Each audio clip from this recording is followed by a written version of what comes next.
ගැන්දවට අවකලනය කියන ගණිත ධර්මයේ ගැන කතා කරමු. ගණිත ධර්මයේ නිර්මාණය වෙන්නේ කොහොමද? ඒ වගේම ප්‍රමූල ධර්ම භාවිතයෙන් අවකලනය කියන සංකල්පය ගැන කතා කරමු. ඊටදී මූලික සම්මත අවකලන රටාවන් කිහිපයක් අපි ඉගෙන ගත්තා. සයින් ශ්‍රිතය අවකලනය කරාම කොස් ශ්‍රිතය, කොස් ශ්‍රිතය අවකලනය කරාම ඍණ සයින් ශ්‍රිතය. ඒ වගේම විචාලීය නියත බලය අවකලනය කරාම බලය සංගුණ කියනවා වරක් බලයෙන් එකක් අඩු වෙනවා. ඒකට මූලික අවස්ථාවන් කිහිපයක් හඳුනා ගත්තා. ඒ වගේම අවකලනයේ මූලික නීති රීති කිහිපයක් අපි හඳුනා ගත්තා. ශ්‍රිත එකතුවක් හෝ අන්තරයක් තියෙද්දී අපිට ශ්‍රිතෙන් ශ්‍රිතය වෙන වෙනම අවකලනය කරන්න පුළුවන්. ඒ වගේම ශ්‍රිත ගුණිතයක් තියෙද්දී පළවෙනි වරක් දෙවෙනි එකේ අවකලනය, ධන දෙවෙනි වරක් පළවෙනි එකේ අවකලනය. ඒ විදිහටම ශ්‍රිත අනුපාතයක් තියෙද්දී ලවය හරය විදිහටම ශ්‍රිත අනුපාතයක් සැලකුවොත් ශ්‍රිත අනුපාතය අවකලනය කරද්දී හරය වරක් ලවය අවකලනය, ඍණ ලවය වරක් හරය අවකලනය, බෙදීම හරය වර්ගය. අපි මූලික අවස්ථාවන් ටික කලින් සාකච්ඡා කරා. ඒතර මම මුලින්ම ගත්තොත් y සමානයි sec x. y සමානයි sec x. ප්‍රථම මූලධර්ම භාවිතයෙන් අවකලනය කරනවා. y සමානයි sec x. ප්‍රථම මූලධර්ම භාවිතයෙන් අවකලනය කරනවා. ඒතර මූලික සම්මත අවකල රටාවක් මේ හඳුනාගන්න යන්නේ y සමානයි sec x. ප්‍රථම මූලධර්ම භාවිතයෙන් අවකලනය කරනවා. මම ගත්තොත් y සමානයි sec x. පළමු සම්බන්ධතාවය x ට delta x වෘද්ධියක් ලබා දුන්න විට y delta y වලින් වෘද්ධි වේ. අපිට ලැබෙනවා y ධන delta y සමාන වෙනවා sec x ධන delta x. නේද? දෙවන සම්බන්ධතාවය.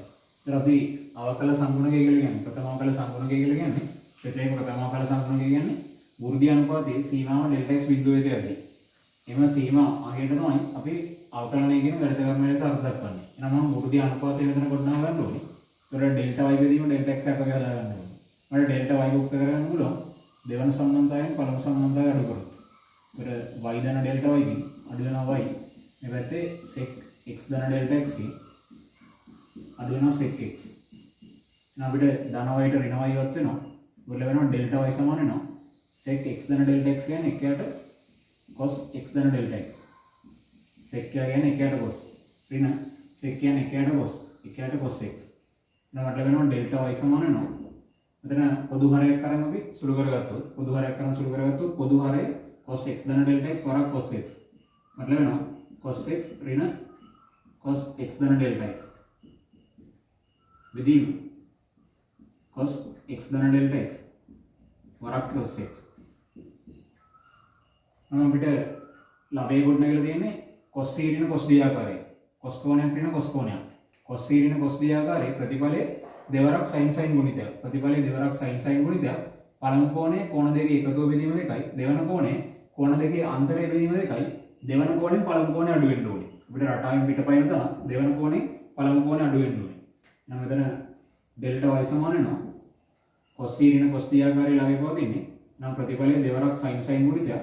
පළමු කෝණය කෝණ දෙකේ එකතුව බෙදීම 2යි. එතකොට 2x ධන delta x බෙදීම 2. කෝණ දෙකේ එකතුව බෙදීම 2යි වරක් sin කෝණ දෙකේ අන්තරය බෙදීම 2යි. දෙවන කෝණේ පළමු කෝණය අඩු වෙන්න ඕනේ. එතකොට දෙවන කෝණයෙන් පළමු කෝණය අඩු වෙද්දී x ධන delta x කින් x අඩු වෙනවා. x ඉවත් වෙනවා. delta x බෙදීම 2ක් වෙනවා. බෙදීම හරිය දෙනවා අපිට cos x ධන delta x වරක් cos x. ඊටසම දෙපැත්තම delta x කින් බෙදාගෙන ගියොත් අපිට වෘද්ධි අනුපාතය ගොඩනගන්න පුළුවන් delta y බෙදීම delta x සමානයි. මේවත් දෙපැත්තම delta x කින් බෙදාගෙන ගියොත් එතකොට මෙතන තියෙන අපිට දෙවරක් sin වෙනනම් දෙකෙන් බෙදුවොත් x ධන delta x බෙදීම 2 වරක් sin delta x බෙදීම 2. බෙදීම අද දෙපැත්තම delta x කින් බෙදන්නේ මේ පැත්තෙන් අපිට යන delta x වරක් cos x ධන delta x වරක් cos x. එහෙනම් අපිට මෙතන දෙපැත්තම සීමාව delta x බිඳුවේ තියද්දී අපිට මූලික ත්‍රිකෝණමිතික සීමාවයි හැඩය හදා ගන්න පුළුවන් sin කෝණය බෙදීම කෝණයෙන් හැඩය සකස් කරන්න පුළුවන්. මෙතන sin ගේ කෝණය තියෙනවා delta x බෙදීම 2ක්. මෙතන දෙක බෙදීම delta x එකක් තියෙනවා. ලවයේ හරය දෙකම මම දෙකකින් බෙදාගෙන ගියොත් අන්න අපිට හරය හදා ගන්න පුළුවන් delta x බෙදීම 2ක්. එහෙනම් හරය අපිට නිර්මාණය කරගන්නකොට delta x බෙදීම 2ක්. එහෙනම් මෙයාගේ හැඩය වෙනස් කරගත්තොත් delta y බෙදීම delta x සමාන වෙනවා මෙතන sin delta x බෙදීම දෙක බෙදීම මම ලවය හරය බෙදීම ලවය හරය දෙකම දෙකෙන් බෙදලා හැඩය සකස් කරගත්තොත් මෙතන අපිට delta x බෙදීම දෙක මෙයත් එක්ක සෙට් කරගන්න පුළුවන්. ඊට මෙතන ඉතිරි වෙනවා sin x ධන delta x බෙදීම දෙක බෙදීම cos x ධන delta x වරක් cos x. නම් දෙපැත්තම සීමාව delta x බිඳුවේ තියද්දී අගේ සලකුව මුල වෙනවා සීමාව delta x බිඳුවේ තියන විට delta y බෙදීම delta x සමාන වෙනවා ඉපැත්තේ සීමාව delta x බිඳුවේ තියද්දී sin delta x බෙදීම දෙක බෙදීම delta x බෙදීම දෙක වරක් sin x ධන delta x බෙදීම දෙක බෙදීම cos x ධන delta x වරක් cos x. අපිට ශ්‍රිත ගුණිතයක් ඉතින් තියෙන ශ්‍රිත ගුණිතයක් ශ්‍රිතෙන් ශ්‍රිතේ වෙනම සීමාව ගන්න පුළුවන්. ශ්‍රිත ගුණිතයක් තියෙද්දි ශ්‍රිතෙන් ශ්‍රිතේ වෙනම සීමාව ගන්න පුළුවන්. ඒකට අවකලනයේ ගණිත කර්මය අනුව මේ තියෙන්නේ වෘද්ධි අනුපාතයේ සීමාව delta x බිඳුවේ තියද්දී අවකලනයේ ගණිත කර්මයේ අර්ථ දැක්වීමට උණු මේ තියෙන්නේ d යට dx y d යට dx y සමාන වෙනවා. මෙතන ශ්‍රිත ගුණිතයක් ශ්‍රිතෙන් ශ්‍රිතේ වෙනම සීමාව දුන්නා. සීමාව delta x බිඳුවේ තියද්දී sin delta x බෙදීම දෙක බෙදීම delta x බෙදීම දෙක වරක් සීමාව delta x බිඳුවේ තියද්දී එතන sin x ධන delta x බෙදීම දෙක බෙදීම cos x ධන delta x වරක් cos x. දැන් අපි දන්නවා delta x බිඳුවේ තියද්දී සීමාව සංකල්පයේදී අපි කතා කරා delta x බිඳුවේ තියද්දී දෙපැත්තම දෙකෙන් බෙදන්න පුළුවන් වගේ හැසිරීමක් තියෙනවා. දෙපැත්තම එකෝණියතේ බෙදන්න පුළුවන් වගේ හැසිරීමක්. delta x බෙදීම දෙක ගමන් කරනවා බිඳුව බෙදීම දෙක වෙත. ඒ කියන්නේ බිඳුව වෙත. එහෙනම් අපිට අන්න මූලික ත්‍රිකෝණමිතික සීමාවේ හැඩය සකස් වෙලා තියෙනවා. sin කෝණය බෙදීම එම කෝණයගේ බිඳුව වෙත යනවා. නම් මෙයාගේ සීමාවේ එක වෙත ගමන් කරනවා. දැන් මෙතන අපි කෙලින්ම සීමාශ්‍රිතය ආදේශ කරමු. delta x සමානයි බිඳුවට. ළඟේ sin x වෙනවා. පල්ලෙහා cos x වරක් cos x. එහෙනම් අපිට හැඩය ගොඩනගෙනවා. මෙතන d යට dx y d යට dx y මේ අපිට ගොඩනගෙනවා. මෙතන සීමාවගේ 1යි වරක්. මෙතන කෙලින්ම සීමාශ්‍රිතය ආදේශ කරොත් මෙතන කෙලින්ම සීමාශ්‍රිතය ආදේශ කරොත් අපිට ලැබෙන්නේ ළඟේ sin x එක බෙදීම මෙතන delta x සමානයි බිඳුවට cos x වරක් cos x. මම එක cos x එකක් මෙයාත් එක්ක සෙට් කරගත්තොත් sin x බෙදීම cos x වරක් 1ට cos x. අපිට මෙලෙස හැඩය සකස් කරන්න පුළුවන්. අපිට ලැබෙනවා d යට dx y කියලා කියන්නේ sec x. දැන් d යට dx sec x සමාන වෙනවා. එතන sin බෙදීම cos කියන්නේ tan. tan x වරක් 1ට cos කියන්නේ sec x. එහෙනම් sec ශ්‍රේණිය අවකලනය කරාම ප්‍රතිඵලය tan m ශ්‍රේණිය වරක් sec m ශ්‍රේණිය. අපිට ඊළඟ සම්මත අවකලන රටාව හඳුනා ගන්න පුළුවන්. d යට dx sec x d යට dx sec x සමාන වෙනවා tan m ශ්‍රේණිය වරක් sec m ශ්‍රේණිය. sec ශ්‍රේණිය අවකලනය කරාම ප්‍රතිඵලය tan m ශ්‍රේණිය වරක් sec m ශ්‍රේණිය. tan m ශ්‍රේණිය වරක් sec m ශ්‍රේණිය. දැන් ඉතින්ම ප්‍රථම මූලධර්ම භාවිතයෙන් අපි අවකලනය කරගමු y සමානයි cosec x සහ y සමානයි cot x. ප්‍රථම මූලධර්ම භාවිතයෙන් අවකලනය කරමු. y සමානයි cosec x සහ y සමානයි cot x. ප්‍රථම මූලධර්ම භාවිතයෙන් අවකලනය කරමු.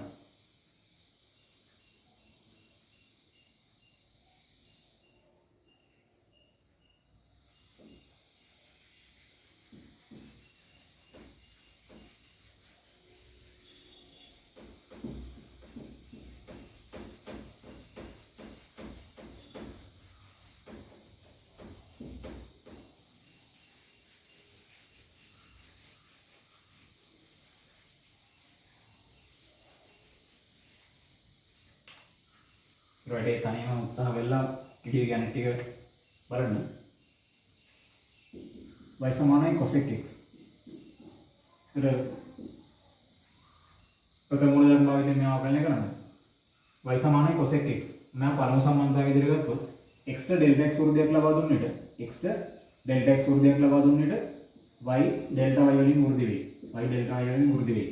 ඒතර ප්‍රථම මූලධර්ම භාවිතයෙන් අවකලනය කරන්න නැත්නම් ප්‍රමූලධර්ම භාවිතයෙන් අවකලනය කරන්න ඔය මොකද කිව්වොත් අපි අනිවාර්යයෙන් මේ පියවර සියල්ල ඉදිරිපත් කරන්න ඕනේ. x ට delta x වෘද්ධියක් ලබා දුන්නට y delta y වලින් වෘද්ධි වෙයි.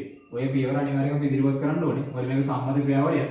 අපිට මේ ක්‍රියාවලිය වෙන දේ හරියට පැහැදිලිව ඉදිරිපත් කරන්න ඕනේ. එතකොට මේ වාක්‍ය අපි මොන ශ්‍රේතයේ දීලා ප්‍රථම මූලධර්ම භාවිතයෙන් ආකලනය කරන්න කියලා කිව්වොත් අපි මේ අදහස ඉදිරිපත් කරන්න ඕනේ. x ට ඉතා ගොඩා වැඩිවීමක් ලබා දුන්නට y ඉතා ගොඩා ප්‍රමාණයකින් වැඩි වෙනවා කියන එක.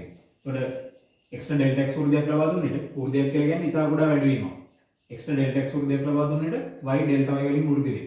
නම් අපිට ලැබෙනවා y ධන delta y සමාන වෙනවා cosec x ධන delta x. ගන්න මම දෙවන සම්බන්ධතාවය. ඒතර අපි ප්‍රථම ආකාර සංගුණකය කියලා කියන්නේ වෘද්ධි අනුපාතයේ සීමාව delta x බිඳුවේ පැද්දී. එහෙනම් මම වෘද්ධි අනුපාතය ගොඩනගා ගන්න. මෙතන delta y යුක්ත කරගන්න පුළුවන් විදිහට දෙවන සම්බන්ධතාවයෙන් පළමු සම්බන්ධතාවය අඩු කරමු. සම්බන්ධතාව දෙක අඩු කරද්දී වම් අත පැති වෙනම අඩු වෙනවා. දකුණු අත පැති වෙනම අඩු වෙනවා. මෙතන අපිට cos x ධන delta x cosec x ධන delta x ඍණ cosec x. මෙතන ධන y ට ඍණ y ඉවත් වෙනවා. මට ලැබෙනවා delta y සමාන වෙනවා cosec කියලා කියන්නේ එකයට sin sin x ධන delta x ඍණ මෙතන cosec කියන්නේ එකයට sin x. now අපිට වෙනවා delta y සමානයි දැන් පොදු හරයක් කරන් සුළු කරගත්තොත් පොදු හරය sin x ධන delta x වරක් sin x. අපිට මෙතන ගොඩනගෙනවා sin x ඍණ sin x ධන delta x බෙදීම sin x ධන delta x වරක් sin x. අපිට delta y ප්‍රකාශ කරන්න පුළුවන්. දැන් ලවය ගොඩනගලා තියෙන්නේ sin c ඍණ sin d ආකාරය. ප්‍රතිඵලය දෙවරක් cos sin ගුණිතයක් නැත්නම් දෙවරක් sin cos ගුණිතයක්. cos කෝණය කෝණ දෙකේ එකතුව බෙදීම 2යි. sin කෝණය කෝණ දෙකේ අන්තරය බෙදීම 2යි. එතකොට දෙවරක් cos කෝණ දෙකේ එකතුව බෙදීම 2යි. එතකොට එතන 2x ධන delta x බෙදීම 2. වරක් sin කෝණ දෙකේ අන්තරය බෙදීම 2යි. පළමු කෝණයෙන් දෙවන කෝණය අඩු වෙන්න ඕනේ. අන්න x ඍණ x ධන delta x. එතකොට x ට x ඉවත් වෙනවා ඍණ delta x බෙදීම දෙකක් වෙනවා. බෙදීම sin x ධන delta x වරක් sin x. එතකොට අපිට ලවයේ තිබ්බේ sin c ඍණ sin d ආකාරයේ ප්‍රතිඵලය දෙවරක් sin cos ගුණිතයක්. cos කෝණය කෝණ දෙකේ එකතුව බෙදීම 2යි. sin කෝණය වෙන්නේ කෝණ දෙකේ අන්තරය බෙදීම 2. පළමු කෝණයෙන් දෙවන කෝණය අඩු වෙන්න ඕනේ. එතකොට අපි දන්නවා මේ විදිහටම sin ඍණ θ කියන්නේ ඍණ sin θ. sin වලදී ඍණ එළියට ගන්න පුළුවන් අපිට. sin වලදී ඍණ එළියට ගන්න පුළුවන්. එහෙනම් මෙතන sin ඍණ delta x බෙදීම 2 කියලා කියන්නේ ඍණ වරක් sin delta x බෙදීම 2. ඍණ එළියට ගන්න පුළුවන්. මම මෙයත් එක්ක ඍණ 2 කියන නියතයත් එක්ක මේක සෙට් කරගත්තොත් අපිට ලැබෙන්නේ delta y සමාන වෙනවා ඍණ දෙවරක් cos වෙනම දෙකෙන් බෙදලා ලියාගත්තොත් x ධන delta x බෙදීම 2 වරක් sin delta x බෙදීම 2. බෙදීම sin x ධන delta x වරක් sin x. දැන් ඒක තමයි delta x එක මම බෙදාගෙන ගියොත් අපිට වෘද්ධි අනුපාතය ගොඩනගා ගන්න පුළුවන්. delta y බෙදීම delta x සමාන වෙනවා ඍණ දෙවරක් cos x ධන delta x බෙදීම 2 වරක් sin delta x බෙදීම 2. බෙදීම මෙතන delta x වරක් sin x ධන delta x වරක් sin x. ඒතර අපිට දැන් දෙපැත්තම සීමාව delta x බිඳුවේ තියද්දී අගේ සලකද්දී මට මෙතන සීමාව ගණනය කරද්දී මූලික ත්‍රිකෝණමිතික සීමාවේ හැඩය හදා ගන්න පුළුවන්. sin කෝණය බෙදීම එම කෝණයම sin කෝණය බෙදීම එම කෝණයම හැඩය හදා ගන්න. මෙතන sin ගේ කෝණය delta x බෙදීම 2යි. දැන් මෙතන තියෙනවා අපිට දෙක බෙදීම delta x එකක්. ලවයේ හරය දෙකම දෙකකින් බෙදුවොත් ලවයේ හරය දෙකම දෙකකින් බෙදාගත්තොත් මට අන්න හරය හදා ගන්න පුළුවන් delta x බෙදීම 2ක්. sin කෝණය බෙදීම එම කෝණයම හැඩය සකස් කරන්න පුළුවන්. නම් මම ගත්තොත් delta y බෙදීම delta x සමාන වෙනවා. මමගේ හැඩය වෙනස් කරගන්න ලවයේ හරය දෙකම දෙකකින් බෙදාගන්න ගියොත් අපිට ලැබෙනවා sin පදේ මුලින් ගත්තොත් sin delta x බෙදීම 2 වරක් මෙතන ඍණ cos x ධන delta x බෙදීම 2. මෙතන අපි delta x බෙදීම 2 මෙයත් එක්ක සෙට් කරගත්තොත් sin පදයට එක්ක සෙට් කරගත්තොත් delta x බෙදීම 2. එතකොට ලවයේ හරය දෙකම මම ඩෙල්ටා දෙකෙන් බෙදාගෙන යනවා. එතකොට අපිට හරයේ ඩෙල්ටා x බෙදීම දෙකක් සෙට් වෙනවා. මම යාව sin පදයට එක්ක සෙට් කරගන්නවා. ඉතිරි පදය අපිට ලැබෙන්නේ මෙතන sin x ධන ඩෙල්ටා x වරක් sin x. අපිට මෙලෙස හැඩය සකස් කරන්න පුළුවන්. දැන් දෙපැත්තෙම සීමාව ඩෙල්ටා x බිඳුවේ තියද්දී අගේ සැලකුවොත් නම් සීමාව ඩෙල්ටා x බිඳුවේ තියද්දී ඩෙල්ටා y බෙදීම ඩෙල්ටා x සමාන වෙනවා සීමාව ඩෙල්ටා x බිඳුවේ තියද්දී එතන sin ඩෙල්ටා x බෙදීම දෙක ඩෙල්ටා x බෙදීම දෙක වරක් ඍණ cos x ධන ඩෙල්ටා x බෙදීම දෙක බෙදීම sin x ධන ඩෙල්ටා x වරක් sin x. ශ්‍රිත ගුණිතයක් තියෙන අපිට ශ්‍රිතයෙන් ශ්‍රිතය වෙන වෙනම සීමා යොදන්න පුළුවන්. දැන් මෙතන වෘද්ධි අනුපාතයේ සීමාව ඩෙල්ටා x බිඳුවේ තියද්දී අවකලනයේ අර්ථ දැක්වීමට නො තියෙන්නේ d යට dx y. y හි x විෂයෙන් ප්‍රථම අවකලන සංගුණකය තමයි මේ තියෙන්නේ. අවකලනයේ අර්ථ දැක්වීමට අනුව. මෙතන ශ්‍රිත ගුණිතයක් ශ්‍රිතයෙන් ශ්‍රිතය වෙන වෙනම සීමා යොදන්න පුළුවන් මට. සීමාව ඩෙල්ටා x බිඳුවේ තියද්දී sin ඩෙල්ටා x බෙදීම දෙක බෙදීම ඩෙල්ටා x බෙදීම දෙක වරක් සීමාව ඩෙල්ටා x බිඳුවේ තියද්දී ඍණ cos x ධන ඩෙල්ටා x බෙදීම දෙක බෙදීම sin x ධන ඩෙල්ටා x වරක් sin x. දැන් මෙතන අපිට sin කෝණය බෙදීම කෝණයම තියෙනවා. කෝණයගේ බිඳුවේ තියන්න ඕනේ. ඒතකොට තමයි මූලික ත්‍රිකෝණමිතික සීමාවට පාවිච්චි කරන්න පුළුවන්. sin කෝණය බෙදීම කෝණයම කෝණයගේ බිඳුවේ තියන්න ඕනේ. අපි දන්නවා ඩෙල්ටා x බිඳුවේ තියද්දී දෙපැත්තම එක කෝණයකින් බෙදන්න පුළුවන් වගේ හැසිරීමක් තියෙනවා. ඩෙල්ටා x බෙදීම දෙක මෙයා ගමන් කරනවා බිඳුව බෙදීම දෙක වෙත. ඒ කියන්නේ බිඳුව වෙත. අන්න sin කෝණය බෙදීම කෝණයම කෝණයගේ බිඳුව වෙත ගමන් කරනවා. සමස්ත සීමාව එක වෙත ගමන් කරනවා. එයාගේ සීමාවේ එක වෙත ගමන් කරනවා. මූලික ත්‍රිකෝණමිතික සීමාව අදහස. මෙතන කෙලින්ම සීමාව ශ්‍රිතය ආදේශ කරොත් ඩෙල්ටා x සමානයි බිඳුවට අපිට ලවයේ ගොඩනගෙන ඍණ cos x එකක්. හරේ sin x වරක් sin x. එහෙනම් මට dy d යට dx y ගොඩනගෙනවා. මෙතන සීමාවේ එකයි. වරක් මෙතන දෙනවා අපිට ඍණ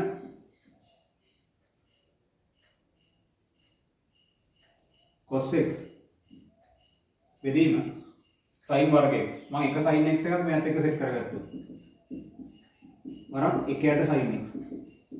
now අපිට ලැබෙනවා ප්‍රතිඵලය d යට dx y කියලා කියන්නේ cosec x.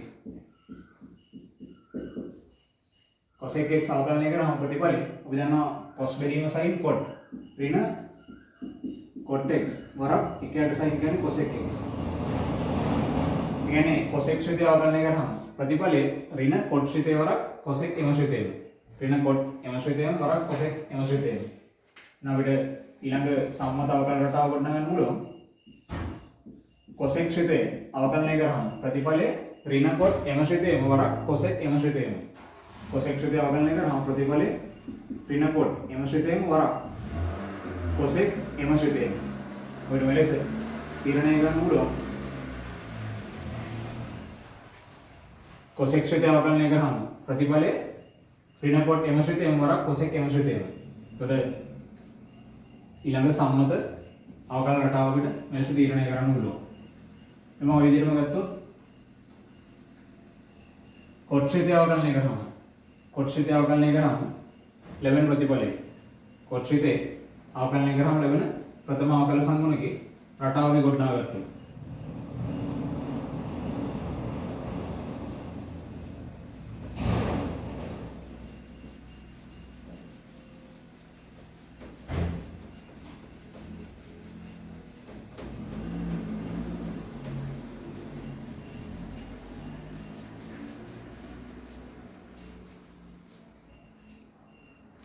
අගත්තොත් y සමානයි cot x. පළමු සම්බන්ධතාවය.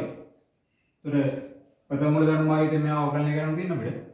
එහෙනම් x ට delta x වෘද්ධියක් ලබා දුන්න විට අපි දන්නවා y delta y වලින් වෘද්ධි වෙනවා. x ට ඊටා කුඩා වැඩිවීමක් ලබා දුන්න විට y ඊටා කුඩා ප්‍රමාණයකින් වැඩි වෙනවා. x ට delta x වෘද්ධියක් ලබා දුන්න විට y delta y වලින් වෘද්ධි වේ. අපිට ලැබෙනවා y ධන ඩෙල්ටා y සමාන වෙනවා cot x ධන ඩෙල්ටා x. ගන්න මේ දෙවන සම්බන්ධතාවය. එතකොට ප්‍රථම ආකාර සම්පූර්ණකය කියලා කියන්නේ වෘද්ධි අනුපාතයේ සීමාව ඩෙල්ටා x බිඳුවේ තියෙනවා. එහෙනම් මම වෘද්ධි අනුපාතයේ මුලින්ම ගොඩනගා ගන්න ඕනේ. එහෙනම් අපිට මෙතනින් ඩෙල්ටා y එකක් මුලින්ම හදා ගන්න පුළුවන්. දෙවන සම්බන්ධතාවයෙන් පළමු සම්බන්ධතාවය අඩු කරමු. එතකොට y ධන ඩෙල්ටා y කින් අඩු වෙනවා y.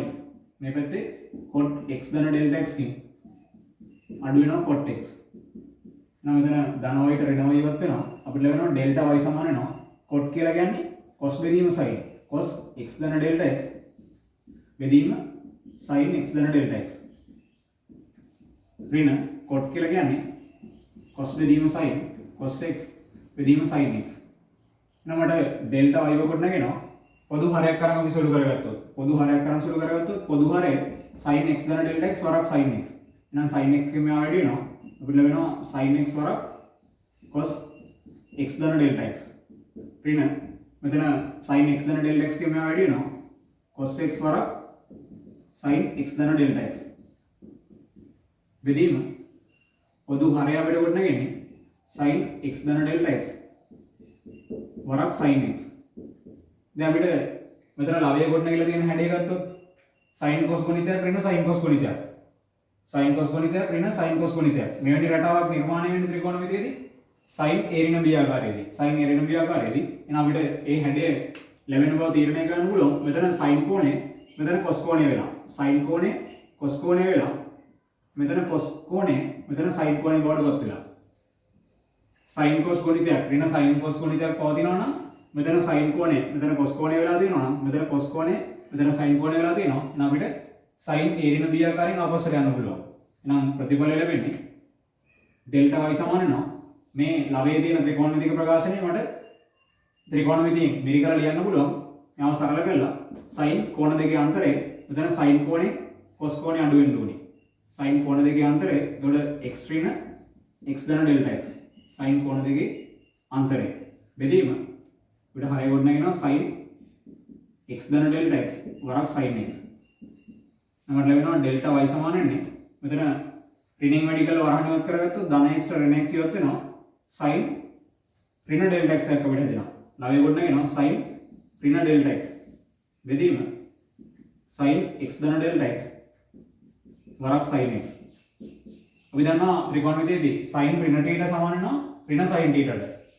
sin වලදී ඍණ එළියට ගන්න පුළුවන් අපිට. එහෙනම් මට ලැබෙනවා ඩෙල්ටා y සමාන වෙනවා ඍණ sin ඩෙල්ටා x බෙදීම sin x ධන ඩෙල්ටා x වරක් sin x. මට එනම් වෘද්ධි අනුපාතය දැන් ගොඩනගා ගන්න පුළුවන්. දෙපැත්තම අපි ඩෙල්ටා x කින් බෙදා ගන්න කිව්වොත්. අපිට වෘද්ධි අනුපාතය තීරණය කරන්න පුළුවන්. සමානතාවය දෙපැත්තම ඩෙල්ටා x කින් බෙදා ගන්න කිව්වොත් ඩෙල්ටා y බෙදීම ඩෙල්ටා x සමාන වෙනවා. දැන් මම ඩෙල්ටා x කින් බෙදද්දී හැඩය සකස් කරගත්තොත් දැන් අපි දෙපැත්තම සීමාව සලකන නිසා ත්‍රිකෝණමිතික සීමාව මූලික ත්‍රිකෝණමිතික සීමාවේ හැඩය සකස් කරගන්න පුළුවන්. මෙතන sin ගේ කෝණය ඩෙල්ටා x. එහෙනම් මම දෙපැත්තම ඩෙල්ටා x කින් බෙදද්දී මේ sin ඩෙල්ටා x එකත් එක්ක ඩෙල්ටා x සෙට් කරගන්න පුළුවන් අපිට. මම ගන්නවා මෙලෙස sin ඩෙල්ටා x බෙදීම ඩෙල්ටා x වරක් ඍණ 1ට sin x ධන ඩෙල්ටා x වරක් sin x. අපිට මෙලෙස හැඩය සකස් කරගන්න පුළුවන්. ඒතකොට sin කෝණය බෙදීමම කෝණයම හැඩය අපේ ඇස් වලට දකින්න තියෙනවා මෙතන. මූලික ත්‍රිකෝණමිතික සීමාවේ හැඩය අපිට තියෙනවා. එහෙනම් දෙපැත්තම සීමාව ඩෙල්ටා x බිඳුවේ තියද්දී අගේ සැලකුවොත් සීමාව ඩෙල්ටා x බිඳුවේ තියද්දී ඩෙල්ටා y බෙදීම ඩෙල්ටා x සමාන වෙනවා සීමාව ඩෙල්ටා x බිඳුවේ තියද්දී sin ඩෙල්ටා x බෙදීම ඩෙල්ටා x වරක් ඍණ 1ට sin x ධන ඩෙල්ටා x වරක් sin x. එතකොට අවකලනයේ අර්ථ දැක්වීම අනුව වෘද්ධි අනුපාතයේ සීමාව ඩෙල්ටා x බිඳුවේ තියද්දී මේ දෙන්නේ d යට dx y y හි x විශේෂයෙන් ප්‍රථම අවකල සංගුණකේ y හි x විශේෂයෙන් ප්‍රථම අවකල සංගුණකේ. මෙතන අපිට තියෙනවා දැන් සීමාව ගණනය කිරීමක් මේ වෙද්දී තියෙන්නේ ශ්‍රිත ගුණිතයක සීමාව. අපි දන්නවා ශ්‍රිත ගුණිතයක් තියෙද්දී ශ්‍රිතෙන් ශ්‍රිතේ වෙන වෙනම සීමාව දාන්න පුළුවන්. මට ලැබෙනවා සීමාව ඩෙල්ටා x බිඳුවේ තියද්දී sin ඩෙල්ටා x බෙදීම ඩෙල්ටා x වරක් සීමාව ඩෙල්ටා x බිඳුවේ තියද්දී ඍණ 1ට sin x ධන ඩෙල්ටා x වරක් sin x. එහෙනම් මෙතන අපිට sin කෝණය බෙදීම එම කෝණයගේ බිඳුවට යනවා. මූලික ත්‍රිකෝණමිතික සීමාවේ හැඩය මෙයාගේ සීමාවගේ එක විතර ගමන් කරනවා. දැන් මෙතන අපි කෙලින්ම සීමාශ්‍රිතය ආදේශ කරොත් අපිට ලැබෙන්නේ Δx සමානයි බිඳුවට ඍණ 1ට sin x වරක් sin x ඍණ 1ට sin වර්ග x. එහෙනම් අපිට ප්‍රතිඵලය ගොඩනගෙනවා d යට dx y සමාන වෙනවා. ප්‍රතිඵලය මෙතන සීමාවගේ 1යි. මෙතන ඍණ 1ට sin වර්ග x. අපිට ලැබෙනවා d යට dx y කියලා ගත්ත අපි cot x d යට dx cot x සමාන වෙනවා. ප්‍රතිඵලය ඍණ 1ට sin වර්ග x. 1ට sin කියන්නේ cos x. එහෙනම් ඍණ cos x වර්ග x වෙනවා. එහෙනම් අපිට ඊළඟ සම්මත අවකල රටාව තීරණය කරන්න පුළුවන්. cot ශ්‍රිතය අවකලනය කරාම ප්‍රතිඵලය ඍණ cos x වර්ග m ශ්‍රිතය. cot ශ්‍රිතය අවකලනය කරාම ප්‍රතිඵලය ඍණ cos x වර්ග m ශ්‍රිතය. ඊළඟ සම්මත අවකල රටාව cot ශ්‍රිතය අවකලනය කරාම ප්‍රතිඵලය ඍණ cos x වර්ග m ශ්‍රිතය. එතකොට අපිට මේ අදහස ඔළුවේ ගන්න ඕනේ cos x cot x අවකලනය කරාම ඍණ cos x වර්ග x කියන එක නෙමෙයි. cot x අවකලනය කරාම ඍණ cos x වර්ග x. ඔය කියන හැඩෙන් නෙමෙයි අපේ ඔළුවේ අදහස දෙන්න ඕනේ. cot ශ්‍රිතය අවකලනය කරාම cot ශ්‍රිතයේ ප්‍රථම අවකල සංගුණකේ. cot ශ්‍රිතයේ ප්‍රථම අවකල සංගුණකේ ඍණ cos x වර්ග m ශ්‍රිතයම. cot ශ්‍රිතයේ ප්‍රථම අවකල සංගුණකේ ඍණ cos x වර්ග m ශ්‍රිතයම. ඒතර අපි මූලික ත්‍රිකෝණමිතික අවකලන රටාවන් සියල්ල දැන් හඳුනගෙන තියෙනවා. sin ශ්‍රිතය අවකලනය කරාම ප්‍රතිඵලය cos ශ්‍රිතය අවකලනය කරාම ඍණ sin m ශ්‍රිතයම. ඊට පස්සේ tan ශ්‍රිතය අවකලනය කරාම sec වර්ග m ශ්‍රිතයම. ඊට පස්සේ sec ශ්‍රිතය අවකලනය කරාම sec m ශ්‍රිතය වරක් tan m ශ්‍රිතය. ඒ වගේම cosec ශ්‍රිතය අවකලනය කරාම ප්‍රතිඵලය ඍණ cot ශ්‍රිතය වරක් cosec m ශ්‍රිතය. ඒ වගේම දැන් අපි හඳුනාගත්තා cot ශ්‍රිතය අවකලනය කරාම ප්‍රතිඵලය ඍණ cosec වර්ග m ශ්‍රිතය. එතකොට අපි ත්‍රිකෝණමිතික රටාවන් සියල්ල කියන්නේ මූලික සම්මත අවකල රටාවන් ත්‍රිකෝණමිතික හැඩ සියල්ලටම අපි දන්නවා දැන්. දැන් අපි ඊට පස්සේ ගත්තොත් ඔය විදිහටම y සමානයි e වල x ඝාතීය ශ්‍රිතේ ප්‍රථම අවකල සංගුණකේ. ඒ වගේම ලඝු ශ්‍රිතේ ln x ලඝු ශ්‍රිතේ නැත්නම් ලඝු e පාදයට x කියන එක. ලඝු ශ්‍රිතේ ප්‍රථම අවකල සංගුණකේ. අපි ඔය රටාවම දෙක ඊට පස්සේ තීරණය කරොත් දැන් මේ සියල්ල අපිට අවකලනයේදී මූලික සම්මත අවකල රටාව ගණනකදී අපිට අවකලනය කරද්දී ඝාතීය ශ්‍රිතය දැක්ක ගමන් එකපාර ඝාතීය ශ්‍රිතයේ ප්‍රථම අවකල සංගුණකේ කෙලින්ම පාවිච්චි කරන්න පුළුවන්. cot ශ්‍රිතය දැක්කම cot ශ්‍රිතය x විෂයන අවකලන cot ශ්‍රිතය අවකලනය කරාම ලැබෙන ප්‍රතිඵලය ඍණ cos x වර්ග m ශ්‍රිතය කියන හැඩය අපිට එකපාර පාවිච්චි කරන්න පුළුවන්. ඒ වගේම ඒ රටාව ගොඩනැගිච්ච ආකාරය ගැන අදහසක් තියෙන්න ඕනේ. මොකද අවකලනය කියන්නේ ගණිත කර්මයක්. මේ ගණිත කර්මයේ නිර්මාණය වන ආකාරය ගැන ඔයගොල්ලන්ට ඒ ලෙවලදී අදහසක් අපි දෙනවා. ඒ නිර්මාණය වෙන රටාව තමයි මේ ගණිත කර්මයේ ඔපරේෂන් එක ඇතුලේ මැෂින් එක වැඩ කරන විදිය තමයි අතර මේ අපි මේ සීමාව ගන්න හදාගෙන යන ක්‍රියාවලිය. එතකොට අවකලනය කියන්නේ එකතු කිරීම, අඩු කිරීම, ගුණ කිරීම, බෙදීම කියන ගණිත කර්ම වලට පස්සේ ඕගොල්ලෝ ඉගෙන ගන්න පළවෙනි ගණිත කර්මයේ තියෙන අවකලනය කියන ගණිත කර්මයේ එකතු කිරීම, අඩු කිරීම, ගුණ කිරීම, බෙදීම කියන ගණිත කර්ම හතරේ ඇතුලේ වෙන ප්‍රොසෙස් එක. මේ මැෂින් එක ඇතුලේ වෙන ප්‍රොසෙස් එක ඔයගොල්ලෝ දන්නේ නැහැ. රටාවකින් අවසාන හඳුනා ගන්නවා. ඉන්පුට් එකක් දුන්නාම අවුට්පුට් එක මොකක්ද කියලා කියන්න දන්නවා. ඉලක්කම් දෙකක් දුන්නාම ගුණ කරලා ප්‍රතිඵලය කියන්න දන්නවා ඔයගොල්ලෝ. ඇතුලේ වෙන ප්‍රොසෙස් එක ගැන ඔයගොල්ලන්ට අවබෝධයක් නැහැ. පොඩි කාලේ ඉඳන් රටාවන් වලට පුරුදු වෙලා ඒ රටාවන් වලින් ඔළුව හැදිලා තියෙනවා. අවසාන ප්‍රතිඵලය එළියට දෙන්න රටාවක් ගෙනවන්න තියෙනවා. ඒතකොට හැබැයි අවකලනය කියන ගණිත කර්මේ අපි මූලික මට්ටමේ ඉඳන් අදහස ගොඩනගා ගන්නවා. ප්‍රථම මූල ධර්ම භාවයේ තියෙන අවකලනය කරනවා කියලා කියන්නේ ඇතුලේ මැෂින් එක වැඩ කරන ප්‍රොසෙස් එක තමයි මේ කතා කරන්නේ. ඇත්තටම අවකලනය කියන ගණිත කර්මේ මැෂින් එකක් විදිහට හිතුවාම ඒ මැෂින් එකේ ඇතුලේ ප්‍රොසෙස් එක සම්පූර්ණයෙන් යන්නේ ඒ යාන්ත්‍රණය සම්පූර්ණයෙන් වෙන්නේ සීමාව ගණනක් හැදෙන්නේ. සීමාව ගණනය කිරීමක් ඇතුලේ වෙන්නේ. එතකොට මේ අදහස ඔළුවේ තියෙන්න ඕනේ. ප්‍රථම මූල ධර්ම භාවයේ අවකලනය කරනවා කියලා අපි කරන්නේ. එතකොට මේ ඇතුලේ මැෂින් එක වැඩ කරන විදිය ගැන සලකලා එළියට අවුට්පුට් එක එන විදිය මැෂින් එකෙම ගොඩනගා ගන්න එක. එතකොට ඊට පස්සේ අපි අඳුන ගන්නවා ශ්‍රිතයක ශ්‍රිතයක් අවකලනය කියන සංකල්පය හරහා දෙන ඕනම ශ්‍රිතයක් ඔහේ අවකලනය කරන රටාවක්. දැන් ඔයගොල්ලෝ එකතු කිරීම, ගුණ කිරීම කියන ගණිත කර්ම ඒ විදිහට දෙන ඕන ඉන්පුට් එකක් දුන්නාම අවුට්පුට් එකක් ගන්න දන්නවනේ. ඒ විදිහට අපිට මොන ශ්‍රිතය දුන්නත් ඔහේ අවකලනය කරගෙන යන අපි අවසාන රටාවක් ඉගෙන ගන්නවා. එතකොට A level පාස් වෙන එකටත් අවකලනේ ඒ මූලික අදහස තියෙනවා. ෆේල් වෙන එකටත් තියෙනවා. දැන් O level පාස් වුණා ෆේල් වුණා උඩ එකතු කිරීම මොන කිරීම කියන ගණිත කර්ම යම් මට්ටමකට පුළුවන් දෙන ඉලක්කම් දෙකක් එකතු කරගන්න ගුණ කරගන්න උඩ පුළුවන්. ඒ වගේ දෙන ඕනම ශ්‍රේණියක් ඔහේ අවකලනය කරන්න A level කරන ඕන එකට බොහෝ දුරට පුළුවන්. ඒකට හැබැයි මේ ඇතුළේ වෙන යාන්ත්‍රණය ගැන හොඳ අවබෝධයක් එක්ක වැඩේ පුළුවන් නම් අවකලනය බොහොම සාමාන්‍ය දෙයක් වෙනවා.